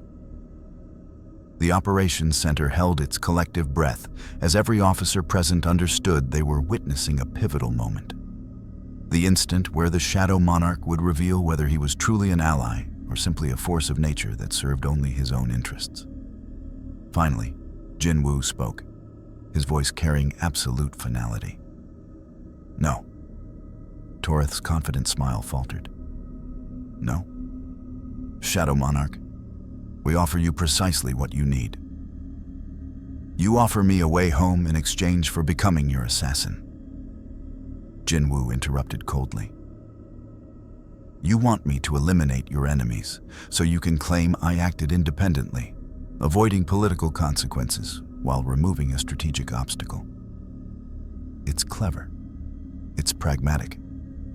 And it's exactly the kind of manipulation I've dealt with from corrupt organizations my entire life. He stepped closer to the view screen, his presence radiating controlled anger. Commander, I destroyed 17 Borg cubes because they threatened innocent lives. I forced your Empire's greatest enemy to retreat because protecting Federation citizens was the right thing to do. But you look at that and see a weapon for hire, someone whose morality is negotiable if the price is right. You're wrong. Toreth's expression hardened. Then you choose to remain trapped in this universe, dependent on Federation goodwill that will inevitably expire. The Senate will be disappointed. We had hoped you possessed the pragmatism necessary for survival at the highest levels of power. I survived by protecting people, not by becoming a mercenary for governments that play politics with lives. Jin Wu replied flatly. Tell your Senate the Shadow Monarch cannot be bought, hired, or manipulated. And tell your Tal Shiar that if they attempt what Section 31 considered, trying to eliminate me as a threat, the Romulan Empire will learn exactly how many shadow soldiers I can deploy simultaneously. The threat hung in the air for several seconds. Toreth's jaw tightened, but she maintained her diplomatic composure. Very well.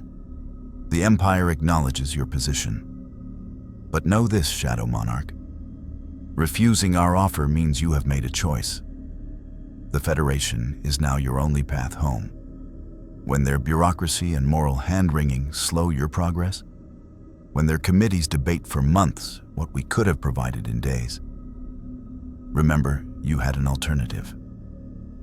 The transmission ended, the Warbird recloaking and vanishing from sensors. Operations remained silent until Picard finally spoke, his voice carrying unmistakable respect. Thank you, Mr. Sung. That decision cost you, but it was the right one. Maybe, Jinwoo replied, exhaustion creeping into his voice for the first time. Or maybe I just delayed the inevitable. How long until your Starfleet command decides I'm too dangerous and tries what Section 31 wanted? How long until I'm seen as a threat rather than an ally?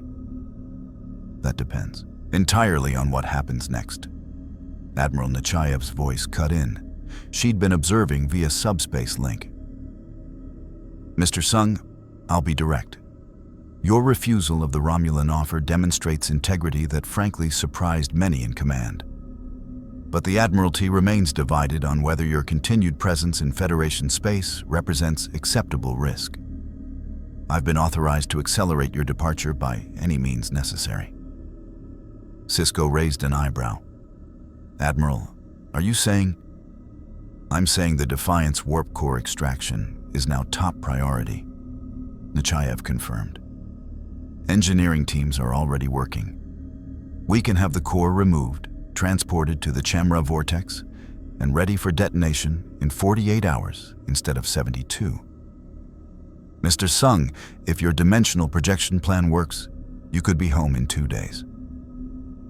Jinwoo felt a surge of hope, genuine, unguarded relief. Admiral, I appreciate the expedited timeline. What changed your mind? You did, Nechaev replied simply. You had a clear path home that required only that you compromise your principles. You refused. That tells me you're not the threat some admirals fear. You're simply a warrior trying to protect his home, same as us. The Federation can respect that, even if we don't fully understand your methods. Sir, Sloan interjected, his voice carrying careful neutrality. Accelerating Mr. Sung's departure without proper safeguards could get him home before Section 31 decides he's better off dead. Nechaev finished sharply. Yes, Mr. Sloan, that thought occurred to me. Consider this my directive. Section 31 will take no action against Sung Jinwoo. He leaves in peace, or you'll answer to me personally. Am I understood? Sloan's expression remained impassive, but Jinwoo noted the minute tension in his posture. Perfectly, Admiral. The transmission ended, leaving operations in contemplative silence. Data broke it with characteristic precision. If we proceed with the warp core detonation plan in 48 hours, I should note that calculations suggest Mr. Sung's current dimensional gate capability of 94% provides a 73.6% probability of successful transit. Not ideal, but acceptable given the circumstances. I've survived worse odds, Jinwoo said. What do I need to do to prepare? Dax pulled up a holographic display. The warp core will be positioned in the Chamra vortex and set to breach. You'll need to be within 50 meters of the core at detonation. Close enough that the energy wave hits you at maximum intensity before dispersing. The system will need to channel that energy into amplifying your dimensional connection, then sustaining the gate long enough for you to cross. How long is long enough? Jinwoo asked. 4.2 seconds, Data calculated. The gate must remain stable for sufficient time to complete dimensional transit. Less than that, and you risk being trapped between realities, a state that would be unpleasant. Unpleasant, Jinwoo repeated dryly. That's one way to describe being stuck in dimensional limbo forever. I find understatement reduces anxiety, Data replied, with what might have been android humor. Picard stepped forward, extending his hand. "Mr. Sung, it appears your time in our universe is coming to an end. I want you to know that despite the complications, despite the threats you've faced and those you've eliminated, you've conducted yourself with honor. The Federation is grateful." Jinwoo shook his hand, surprised by the genuine warmth in the gesture. "Captain, your people showed me something I didn't know was possible. Different species cooperating without domination, strength used for exploration instead of conquest, power tempered by morality. I'll take that lesson home with me." "And we'll take ours from you," Picard replied. "That overwhelming power doesn't inevitably corrupt.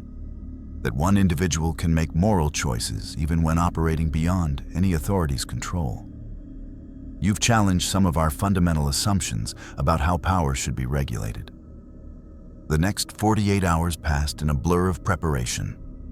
Engineering teams worked around the clock to safely remove the Defiant's warp core. A delicate operation involving draining antimatter pods, decompressing reaction chambers, and transporting the entire assembly to a specially configured cargo vessel. The core alone massed over 300 metric tons and contained enough dormant energy to vaporize a moon. Jinwoo spent the time in meditation, reaching deep into his connection with the Shadow Monarch's power. He'd never attempted anything like dimensional projection, sending his consciousness across realities while his body remained anchored. The technique required absolute focus, perfect timing, and unwavering will. Any hesitation, any doubt, and he'd be torn apart by the dimensional barrier. The system prepared its own protocols. Dimensional projection protocol initialized. Energy channeling pathway configured. Shadow anchor established. Estimated success probability 73.6%. Warning: failure may result in permanent consciousness separation. Proceed YN, not yet, but soon. On the second evening, Jinwoo received an unexpected visitor in his assigned quarters. Odo, the changeling security chief, materialized outside his door, literally, his shape-shifting form coalescing from liquid state into humanoid configuration. "Mr. Sung, may I speak with you?" Jinwoo opened the door. "Chief Odo, come in." The changeling entered, his features set in what passed for curiosity among his species. "I've been thinking about something you said, that you died once and came back stronger. As someone who exists in a state between solid and liquid, I'm fascinated by beings who transcend normal definitions of life and death. How did it change you?" Jinwoo considered the question seriously. Odo had proven himself trustworthy over the past weeks, and there was something about the shapeshifter's outsider perspective that invited honesty. "It taught me that death isn't the end," Jinwoo said slowly. "I was weak, vulnerable, helpless. Then I died in a dungeon, killed by monsters I couldn't fight. But the system chose me, gave me a second chance, and I came back as something else. Stronger, yes, but also colder, more willing to do whatever necessary to survive." "And do you regret that coldness?" Odo asked. "Sometimes," Jinwoo admitted. "I've killed thousands, maybe tens of thousands. Not all of them were monsters. Some were just people on the wrong side of a conflict, or following orders, or desperate enough to become threats. The Shadow Monarch's power makes killing easy. Too easy. That's dangerous." Odo nodded thoughtfully. "I understand that concern. Shape-shifting makes deception easy. I could become anyone, infiltrate anywhere, manipulate without consequence. Maintaining my integrity requires constant vigilance against the temptation to abuse that power. Perhaps we're not so different." "Perhaps not," Jinwoo agreed. "Chief, I wanted to thank you for treating me fairly. You never assumed I was hostile just because I was powerful. That meant something." You're welcome. And Mr. Sung, when you return to your world, remember what you learned here. The Federation isn't perfect, but our attempt to build something better than simple survival that's worth protecting in any universe. After Odo left, Jinwoo sat alone in his quarters, staring out at the stars of this alien cosmos. In 48 hours, if everything went according to plan, he'd never see this universe again. Part of him would miss it, the diversity, the idealism, the genuine belief that cooperation could triumph over conflict. But his world needed him, and he'd been away too long already. The cargo vessel arrived at the Chamra Vortex exactly on schedule. The region of space was eerily beautiful. Natural radiation creating aurora-like curtains of light that danced across the void. At the center of the predetermined detonation zone, the Defiance warp core sat in a reinforced containment field. Its antimatter pods primed, its safety protocols systematically disabled. Jinwoo floated 50 meters from the core, his black coat rippling with impossible motion. Behind him, at a safe distance of 200 kilometers, the cargo vessel maintained position alongside Deep Space Nine's runabouts. Every senior officer who'd worked with Jinwoo during his stay had insisted on witnessing his departure. Picard's voice transmitted across the distance. Mr. Sung, we're reading all systems nominal. The warp core is ready for controlled breach on your signal. Are you prepared? Jinwoo took a deep breath. Unnecessary in vacuum, but the gesture centered him. I'm ready, Captain. Thank you for everything. The Federation thanks you, Mr. Sung. May you find your way home safely. Jinwoo opened a private channel to Cisco, Dax, Data, and the others who'd worked directly with him. If this works, I won't have time for proper goodbyes. So I'll say it now. You're good people. Your universe is lucky to have you. Keep building something worth protecting. Dax's voice came back, thick with emotion. Come back and visit sometime, preferably through a stable gate rather than an emergency rift.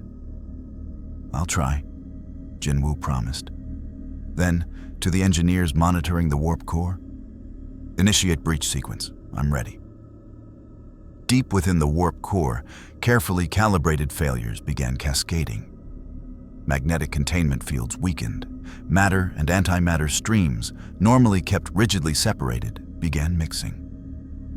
The reaction started slowly, a few atoms annihilating, releasing energy that destabilized containment further, allowing more atoms to mix, creating a feedback loop that would culminate in total catastrophic breach within 12 seconds.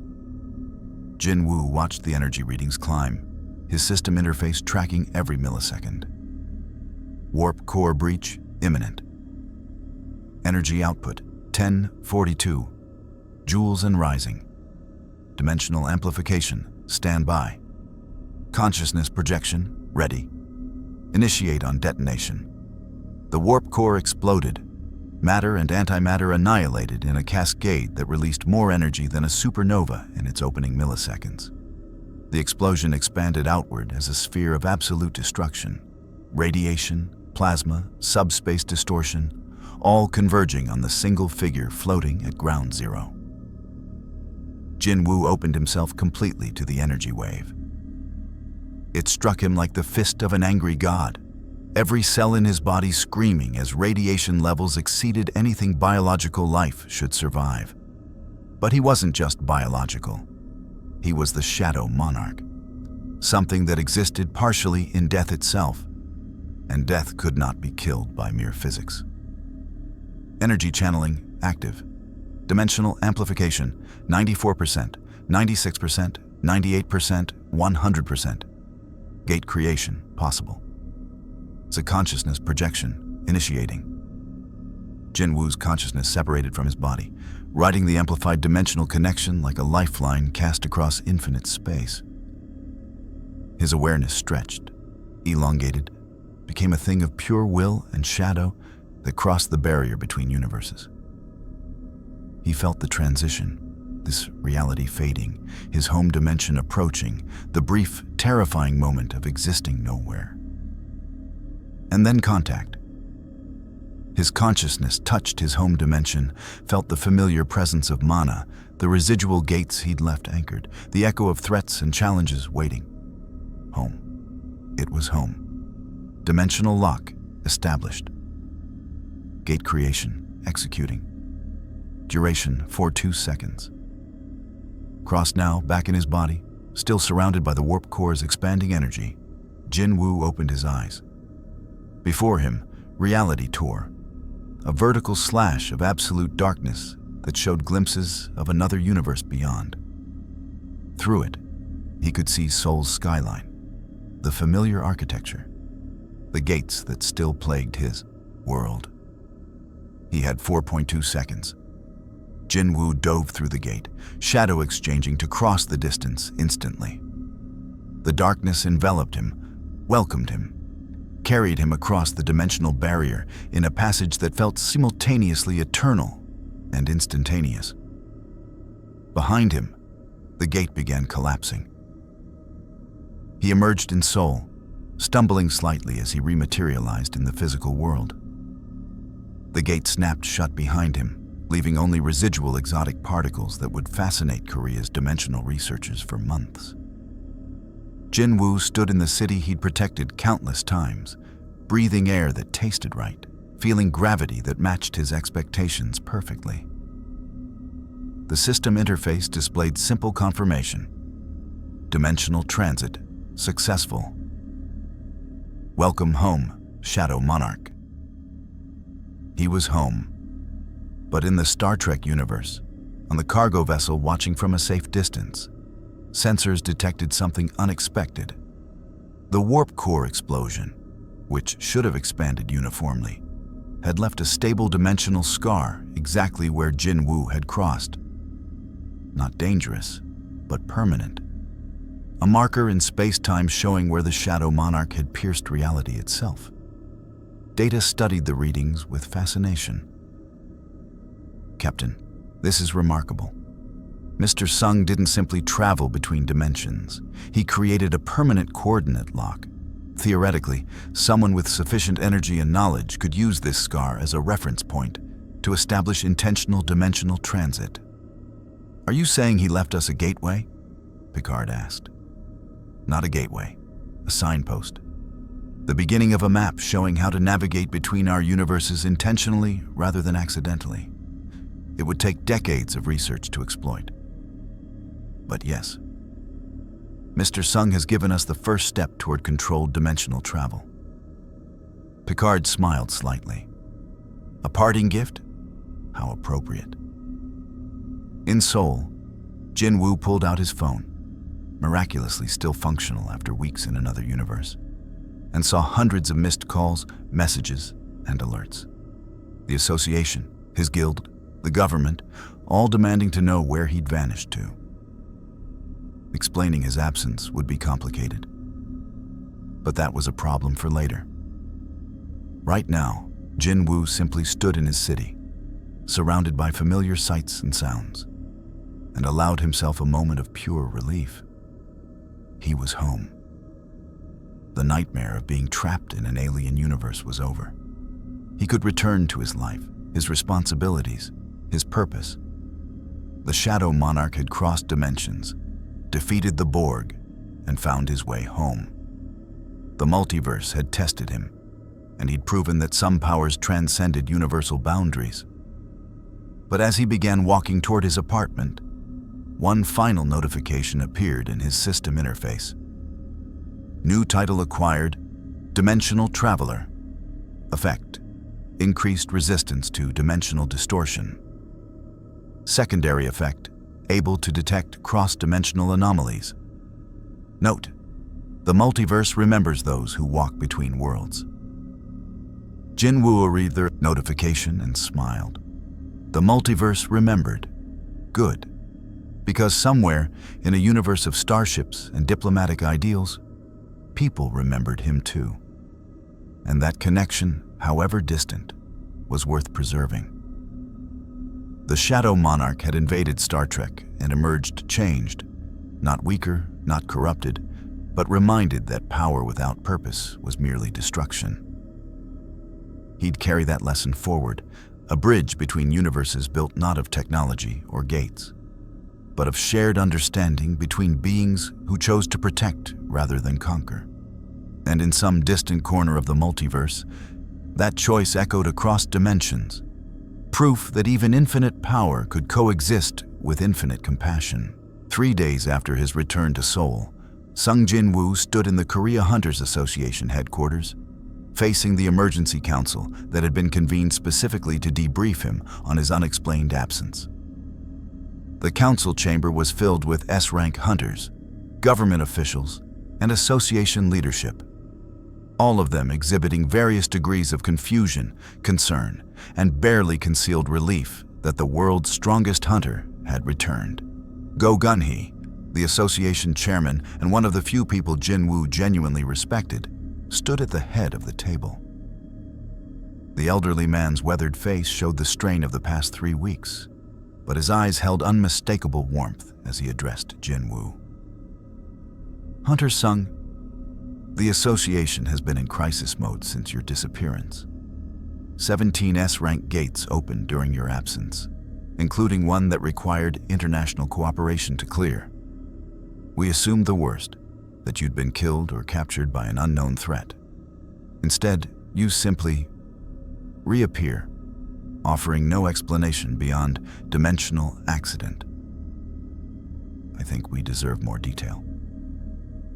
Jin-woo had anticipated this conversation and prepared accordingly. He couldn't tell them the complete truth, mentioning a universe of starships, faster than light travel, and cybernetic hive minds would invite questions he had no desire to answer. But he owed them something. Chairman, I was investigating dimensional anomalies near the demilitarized zone when I detected an unusual gate signature. While investigating, I was pulled through a rift into another dimension. Not a dungeon, but an entirely separate universe with different physical laws. I spent the past 3 weeks finding a way back. Another universe, repeated Baek Yoonho, the White Tiger Guildmaster, his skepticism evident. Hunter Sung, that sounds like exactly what happened. Jin-woo interrupted firmly. I'm not asking you to understand the specifics. I'm telling you what occurred. While I was gone, I encountered threats unlike anything we face here. Hostile entities that adapted to any attack. Hive minds that controlled thousands of bodies and beings whose technology exceeded our comprehension. I survived, learned from them, and returned. That's all you need to know. Choi Jong-in, the Flame Emperor and head of the Hunters Guild, leaned forward with interest rather than skepticism. Did you bring anything back? Technology, weapons, knowledge that could help us defend against gates? Jin-woo considered this carefully. The truth was, he'd brought back nothing physical from the Star Trek universe, but he'd returned with something potentially more valuable: perspective. I learned that our approach to gates and monsters is fundamentally limited, Jin-woo said slowly. We treat each threat as isolated. Clear the gate, kill the monsters, wait for the next one. But what I encountered in that other dimension were civilizations that had learned to unite against existential threats. Dozens of species cooperating, sharing technology and tactics, presenting unified defense against enemies that would destroy them individually. You're suggesting international hunter cooperation, Go Gun-hee observed, understanding dawning in his eyes. A global network sharing real-time threat data and tactical responses. Exactly, Jin-woo confirmed. The beings I fought adapted rapidly to any single tactic. They were only defeated through constant variation and coordinated strategy. If we continue operating as isolated guilds and national associations, eventually we'll face a threat that exploits those divisions. The council chamber fell into contemplative silence. Jin-woo knew he was pushing them toward conclusions that would take years to implement, but the seed needed planting. His time in the Federation had shown him what was possible when civilizations chose cooperation over competition. Hunter Sung, a government representative, spoke up, his tone carrying bureaucratic caution. Your proposal would require sharing classified tactical information with foreign powers. The security implications are less important than survival. Jinwu cut him off coldly. I've seen what happens when beings with overwhelming power attack divided civilizations. They don't negotiate territory or respect borders. They simply erase everything. If you want humanity to survive the threats I know are coming, you'll need to think beyond national security and start considering species survival. The weight of his words settled over the chamber. These were people who'd faced S-rank gates, who'd watched hunters die in battles against impossible monsters. They understood existential threat on an intellectual level. But Jinwu had lived it in a way they couldn't comprehend, had stood alone against forces that could exterminate worlds. Go Gunhee broke the silence. We'll take your recommendations under advisement, Hunter Sung. In the meantime, welcome home. Your presence alone will stabilize the hunter community's confidence. The debriefing concluded shortly after, with Jinwu excusing himself before more invasive questions could be asked. As he left the association headquarters, his phone buzzed with incoming messages. His sister, his mother, friends from the Achin Guild, all wanting to know he was safe, demanding explanations for his absence. He'd answer them eventually. But first, he needed to check on something that had been nagging at him since his return. Jinwu's shadow exchange to a remote location in the mountains north of Seoul, where he'd established a private training facility. The area was warded against detection, protected by shadow soldiers, and utterly isolated. Perfect for what he needed to do.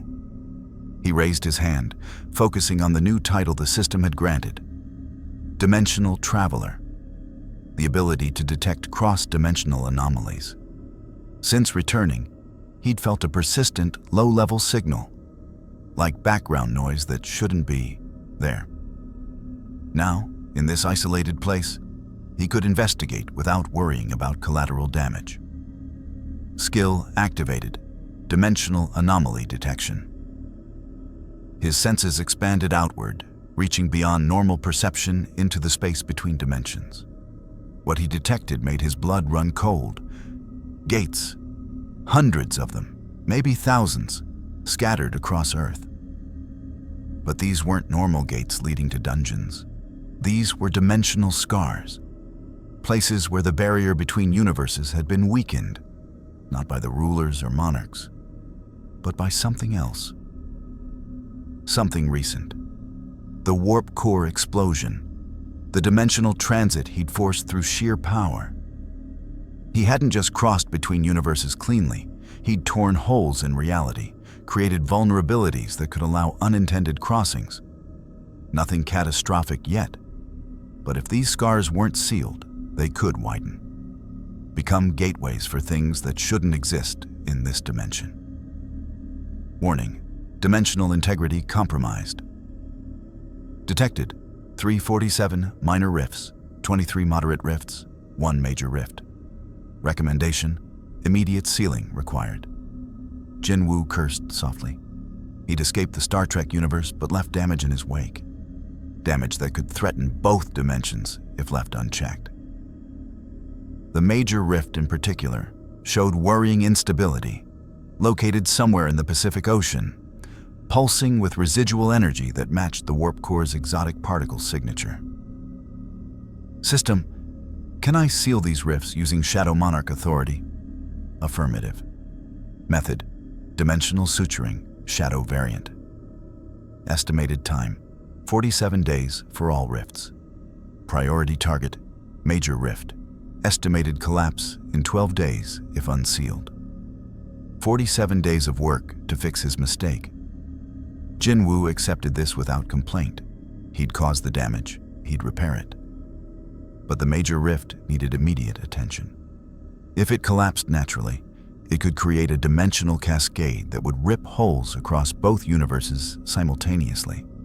He shadow exchanged to the Pacific Ocean coordinates the system provided, materializing 1,000 meters above the water's surface.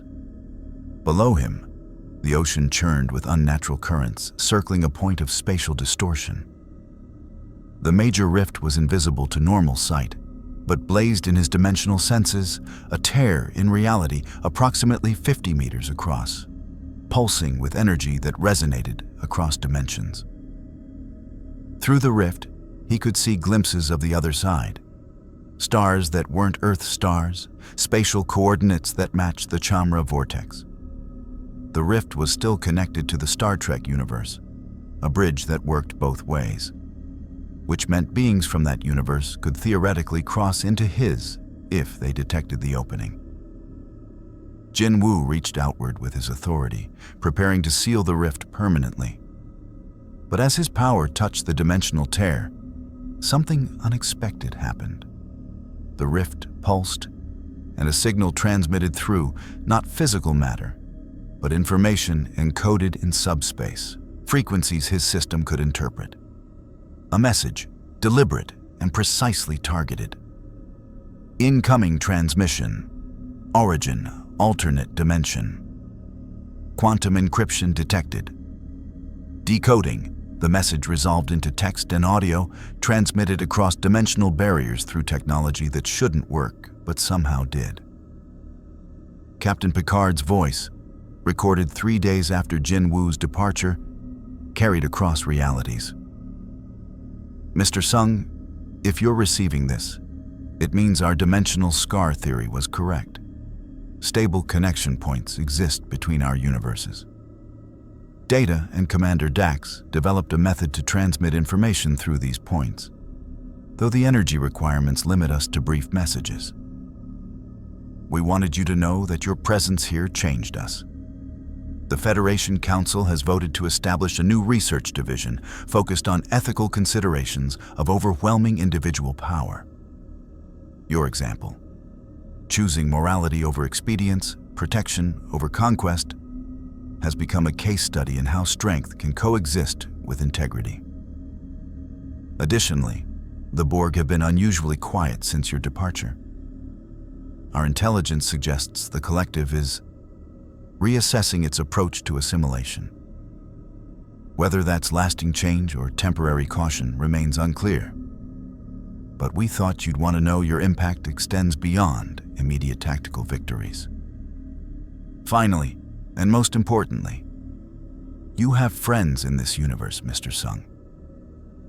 Should you ever need aid, or should threats emerge that require cooperation between dimensions, know that the Federation remembers.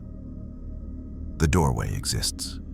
We hope it's never needed, but we're grateful it's there. Captain Jean-Luc Picard, USS Enterprise. Safe journeys, Shadow Monarch. May your darkness protect the light. The message ended, leaving Jin Woo floating above the Pacific, staring at the rift with emotions he couldn't quite name. They'd reached across dimensions to tell him he'd mattered, that his choices had consequences beyond his own survival. The Federation, those idealistic, naive, frustratingly principled people, had taken his example and built something from it, and they'd left the door open. Not as an invitation, but as acknowledgement that some connections transcended dimensional boundaries. Jin Woo made a decision. He wouldn't seal the major rift completely.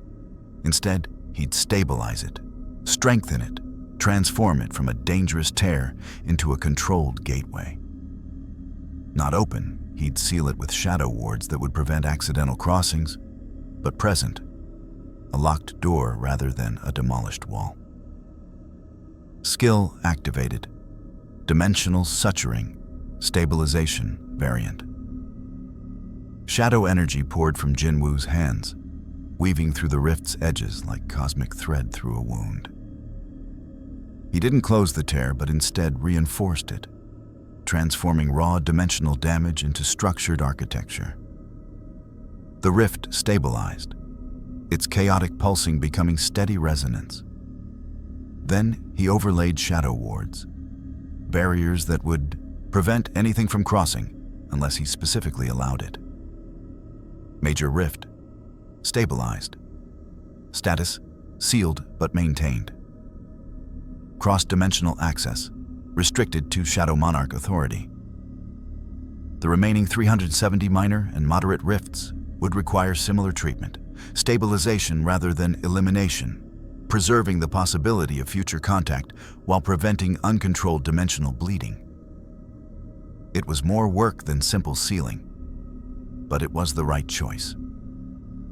Because Picard was correct, the doorway existed, and maybe, someday, it would be needed. Jin Woo spent the next 6 weeks working systematically across the globe, stabilizing every rift his forced transit had created. The work was tedious, but meditative. Each rift required individual attention, unique sealing patterns, careful application of shadow authority. But it gave him time to think, to process what he'd experienced, to integrate the lessons he'd learned.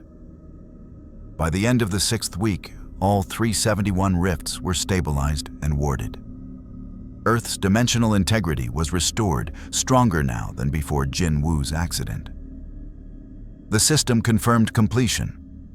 Dimensional suturing complete. Earth's dimensional stability 127% of baseline.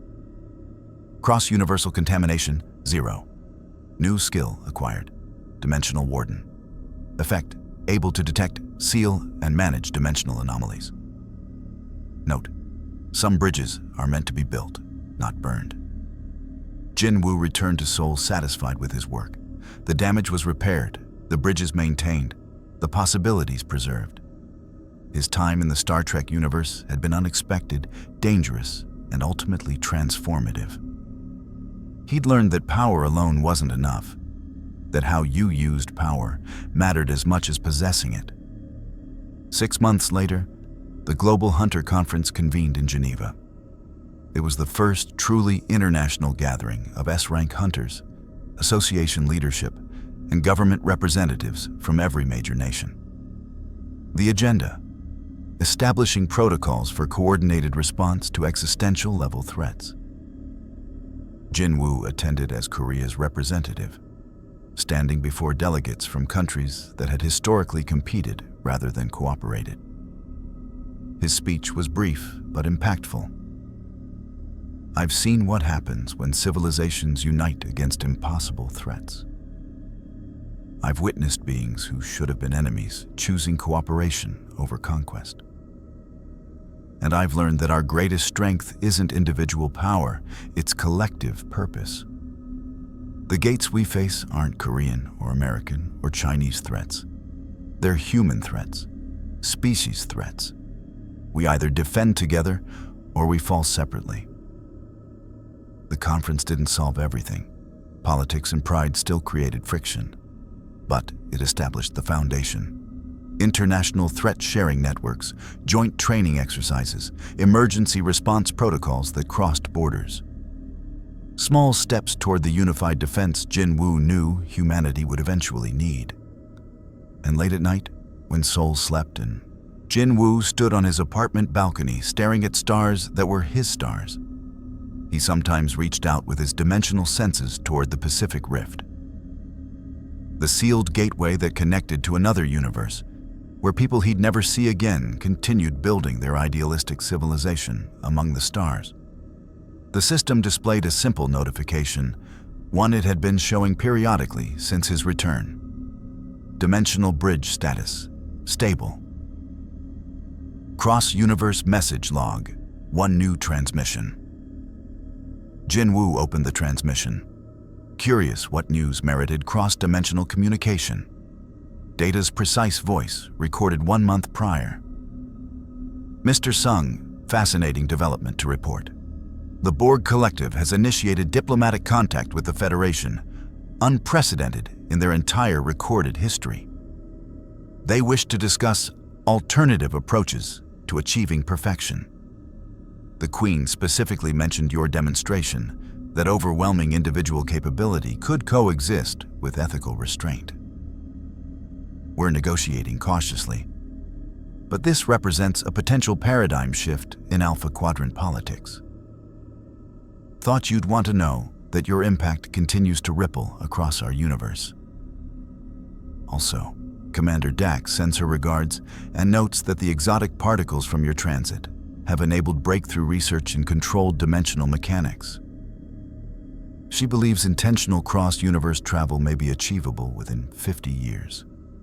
The Federation remains your friend, Shadow Monarch. Safe journeys. Jinwoo smiled, a rare, genuine expression.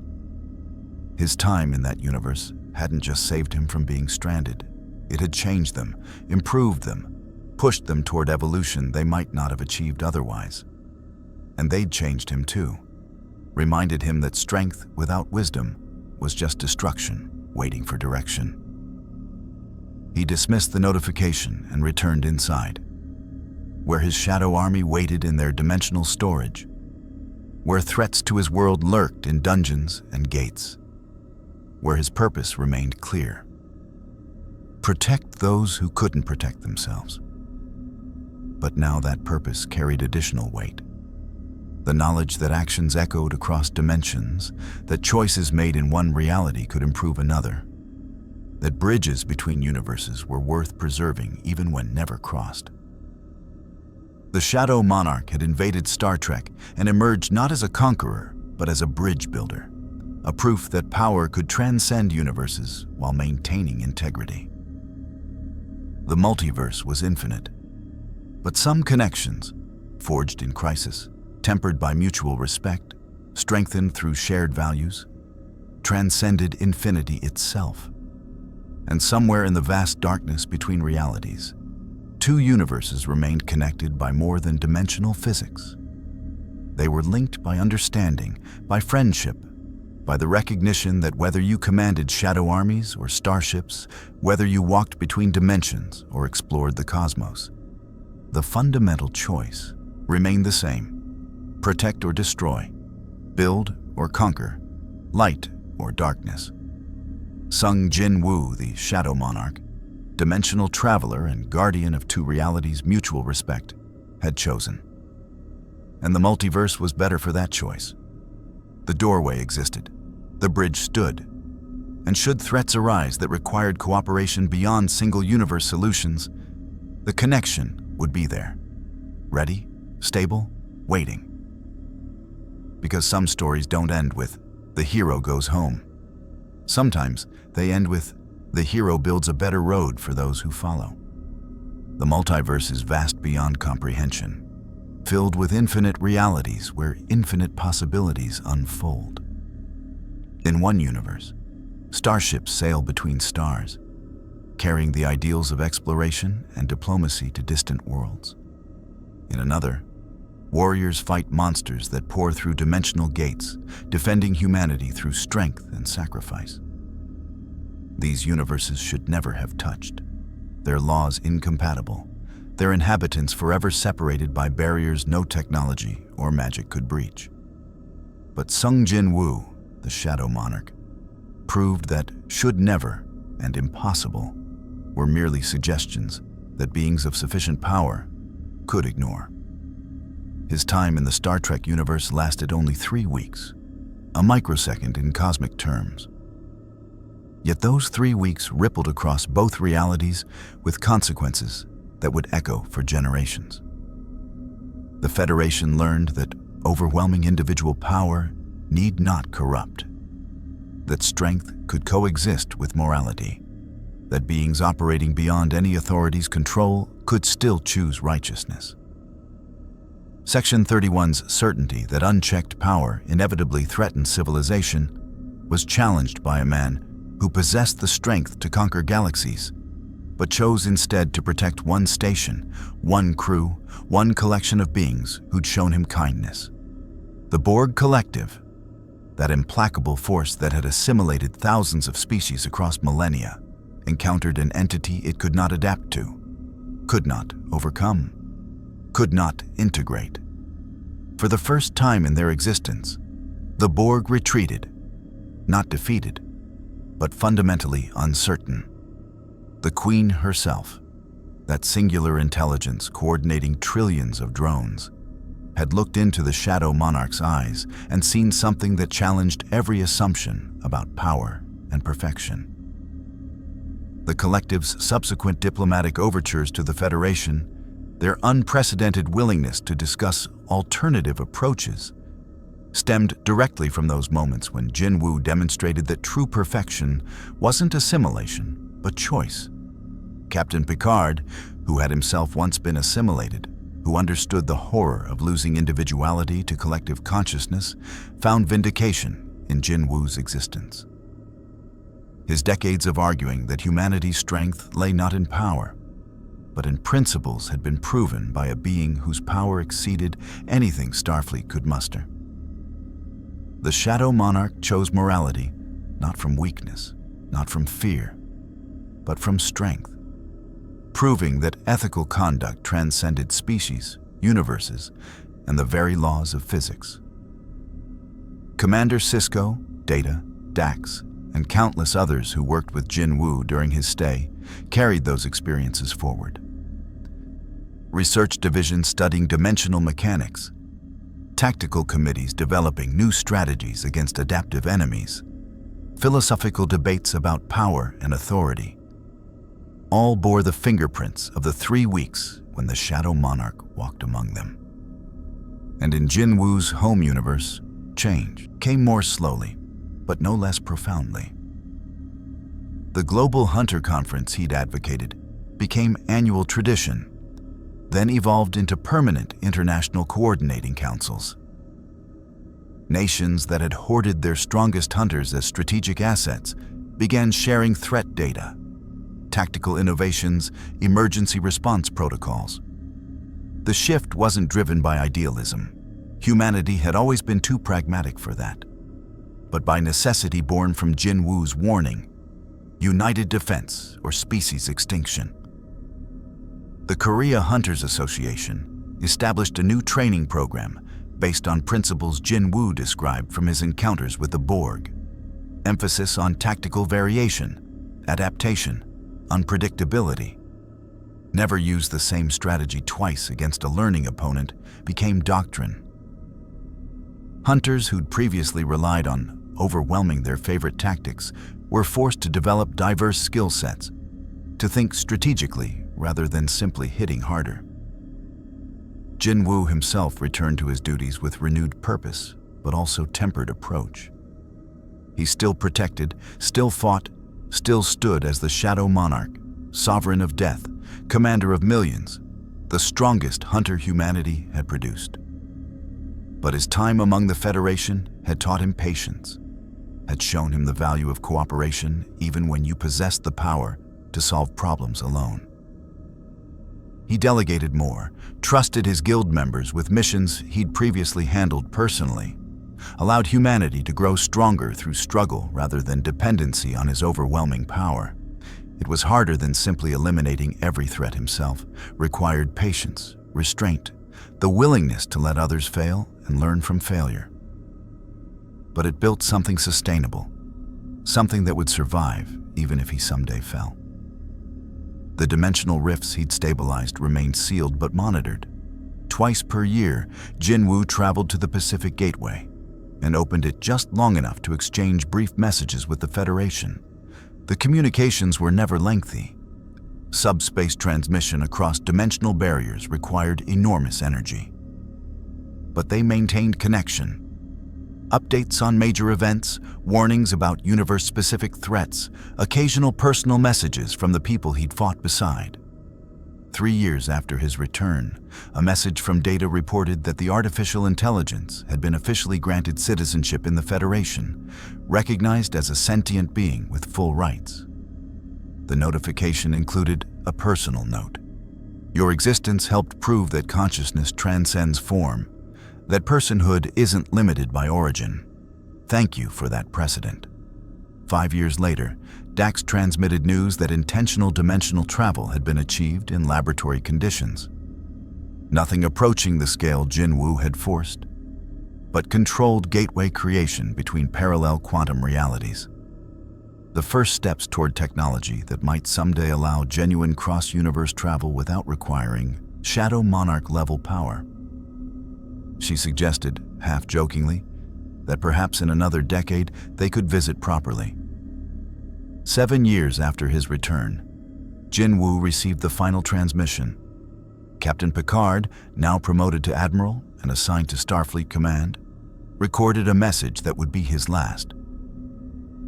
Mr. Sung, I wanted you to know that the Federation Council has established the Sung Protocols, guidelines for first contact with entities possessing overwhelming individual power. The protocols emphasize respect over containment, cooperation over control, trust over fear. Your example showed us that beings capable of conquering need not conquer, that power restrained by wisdom serves civilization better than power unleashed without thought. I'm retiring from active service soon, returning to Earth to teach at Starfleet Academy. I'll be instructing cadets in diplomacy, in ethical leadership, in the delicate art of negotiating with beings more powerful than your entire civilization. And I'll tell them about you, the Shadow Monarch who could have ruled but chose to protect, who could have taken everything but gave respect instead. You asked once whether we could coexist, you with your godlike power and us with our democratic ideals. I believe we answered that question together. Yes, when both sides choose trust over fear, cooperation over control. Thank you for choosing wisely, Mr. Sung. Thank you for showing the Federation that our ideals weren't naive fantasies, but principles that even the multiverse's strongest could honor. Safe journeys, Shadow Monarch. May your darkness continue protecting the light in all universes. Jinwoo read the message 3 times, then saved it in the system's permanent archives. Picard was right. They had answered the question together, and the answer was one both universes needed. Power without purpose was destruction waiting to happen. But power channeled through principle could build rather than break, protect rather than dominate, connect rather than conquer. 10 years after his accidental journey to the Star Trek universe, Sung Jinwoo stood once more in the Korean mountains, training a new generation of S-rank hunters. Among them were young men and women who'd grown up hearing stories of the Shadow Monarch, who'd been inspired to become hunters by his example, who sought strength not for personal glory, but to protect those who couldn't protect themselves. One young hunter, barely 20 and radiating earnest determination, approached Jinwoo after the session. Sir, is it true you visited another universe? That you fought enemies unlike anything we face here? Jinwoo considered his response carefully. The full story remained classified, known only to the highest levels of association leadership. But the essential truth deserved sharing. I did, he confirmed. I encountered a civilization that had achieved something we're still struggling toward. Cooperation across species.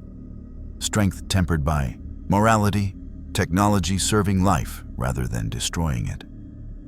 And I fought enemies that adapted to overcome any tactic, that required constant innovation and strategic thinking rather than simple, overwhelming force. What did you learn? The young hunter asked. Jinwoo looked at the trainee, seeing himself at that age. Weak, desperate, willing to do anything to become strong. Then he thought of the journey since, the battles fought, the choices made, the universes crossed. I learned that being the strongest doesn't mean you're the best, he said quietly. True strength isn't just power. It's knowing when to use that power, when to hold back, when to trust others to handle challenges you could solve alone. I learned that some bridges are worth building even when you never cross them again. And I learned that the choices we make echo farther than we imagine, affecting people and places we'll never see. The young hunter absorbed this wisdom with the seriousness of someone who'd chosen a dangerous path and wanted to walk it well. I'll remember that, sir. As the trainee departed, Jinwoo activated his dimensional senses one final time, reaching toward the distant Pacific Gateway. The rift remained stable, sealed, waiting. Through it, across impossible distances and incompatible physics, another universe continued its journey. The Federation expanded, the Borg evolved, and somewhere Captain, now Admiral, Picard taught cadets about the day the Shadow Monarch proved that power and principle could coexist. Two universes, connected by understanding rather than gates, by respect rather than conquest, by shared values that transcended dimensional barriers. The doorway existed, but more importantly, the friendship it represented endured. Jinwoo dismissed his senses and returned to his duties, comfortable in the knowledge that some connections required no maintenance, no constant communication, no physical proximity. They simply were, permanent as the multiverse itself, strong as the choices that forged them. The Shadow Monarch had invaded Star Trek. He'd fought their enemies, challenged their assumptions, and departed having changed both universes for the better. His was not a story of conquest, but of connection, not domination, but mutual respect, not power unleashed, but power tempered by wisdom. And in the infinite expanse of the multiverse, where countless realities spun through cosmic darkness, two threads had briefly touched, creating a bond that would endure long after the beings who forged it returned to shadow and stardust. Some invasions destroy, some conquer, some transform. Sung Jinwoo's invasion did all three, destroying threats, conquering challenges, and transforming two universes through the simple revolutionary act of choosing to be worthy of the power he wielded. The multiverse is infinite, but some moments within that infinity matter more than others. Some connections transcend dimensional barriers. Some choices echo across realities. The Shadow Monarch knew this truth now, carried it forward into every battle, every decision, every moment when power and principle stood at crossroads. And somewhere among distant stars, in a universe of exploration and idealism, beings looked up at the night sky, knowing that beyond their reality, in dimensions they could barely imagine, an ally stood ready. Not because treaties demanded it, not because politics required it, but because friendship, true, tested, transcendent friendship, required nothing except the willingness to remember. The doorway existed, the bridge stood, the multiverse was infinite. But some stories, some connections, some bonds forged between incompatible universes by beings who chose trust over fear, those were eternal. Quest complete. Strangers in a strange land. Rewards distributed. Dimensional traveler title. Dimensional warden skill. Cross-universe alliance dormant. Achievement unlocked. Bridge builder connected two incompatible universes through mutual respect. Legacy established. The Shadow Monarch who chose protection over conquest. Final note. Some powers transcend universes. Yours is one of them.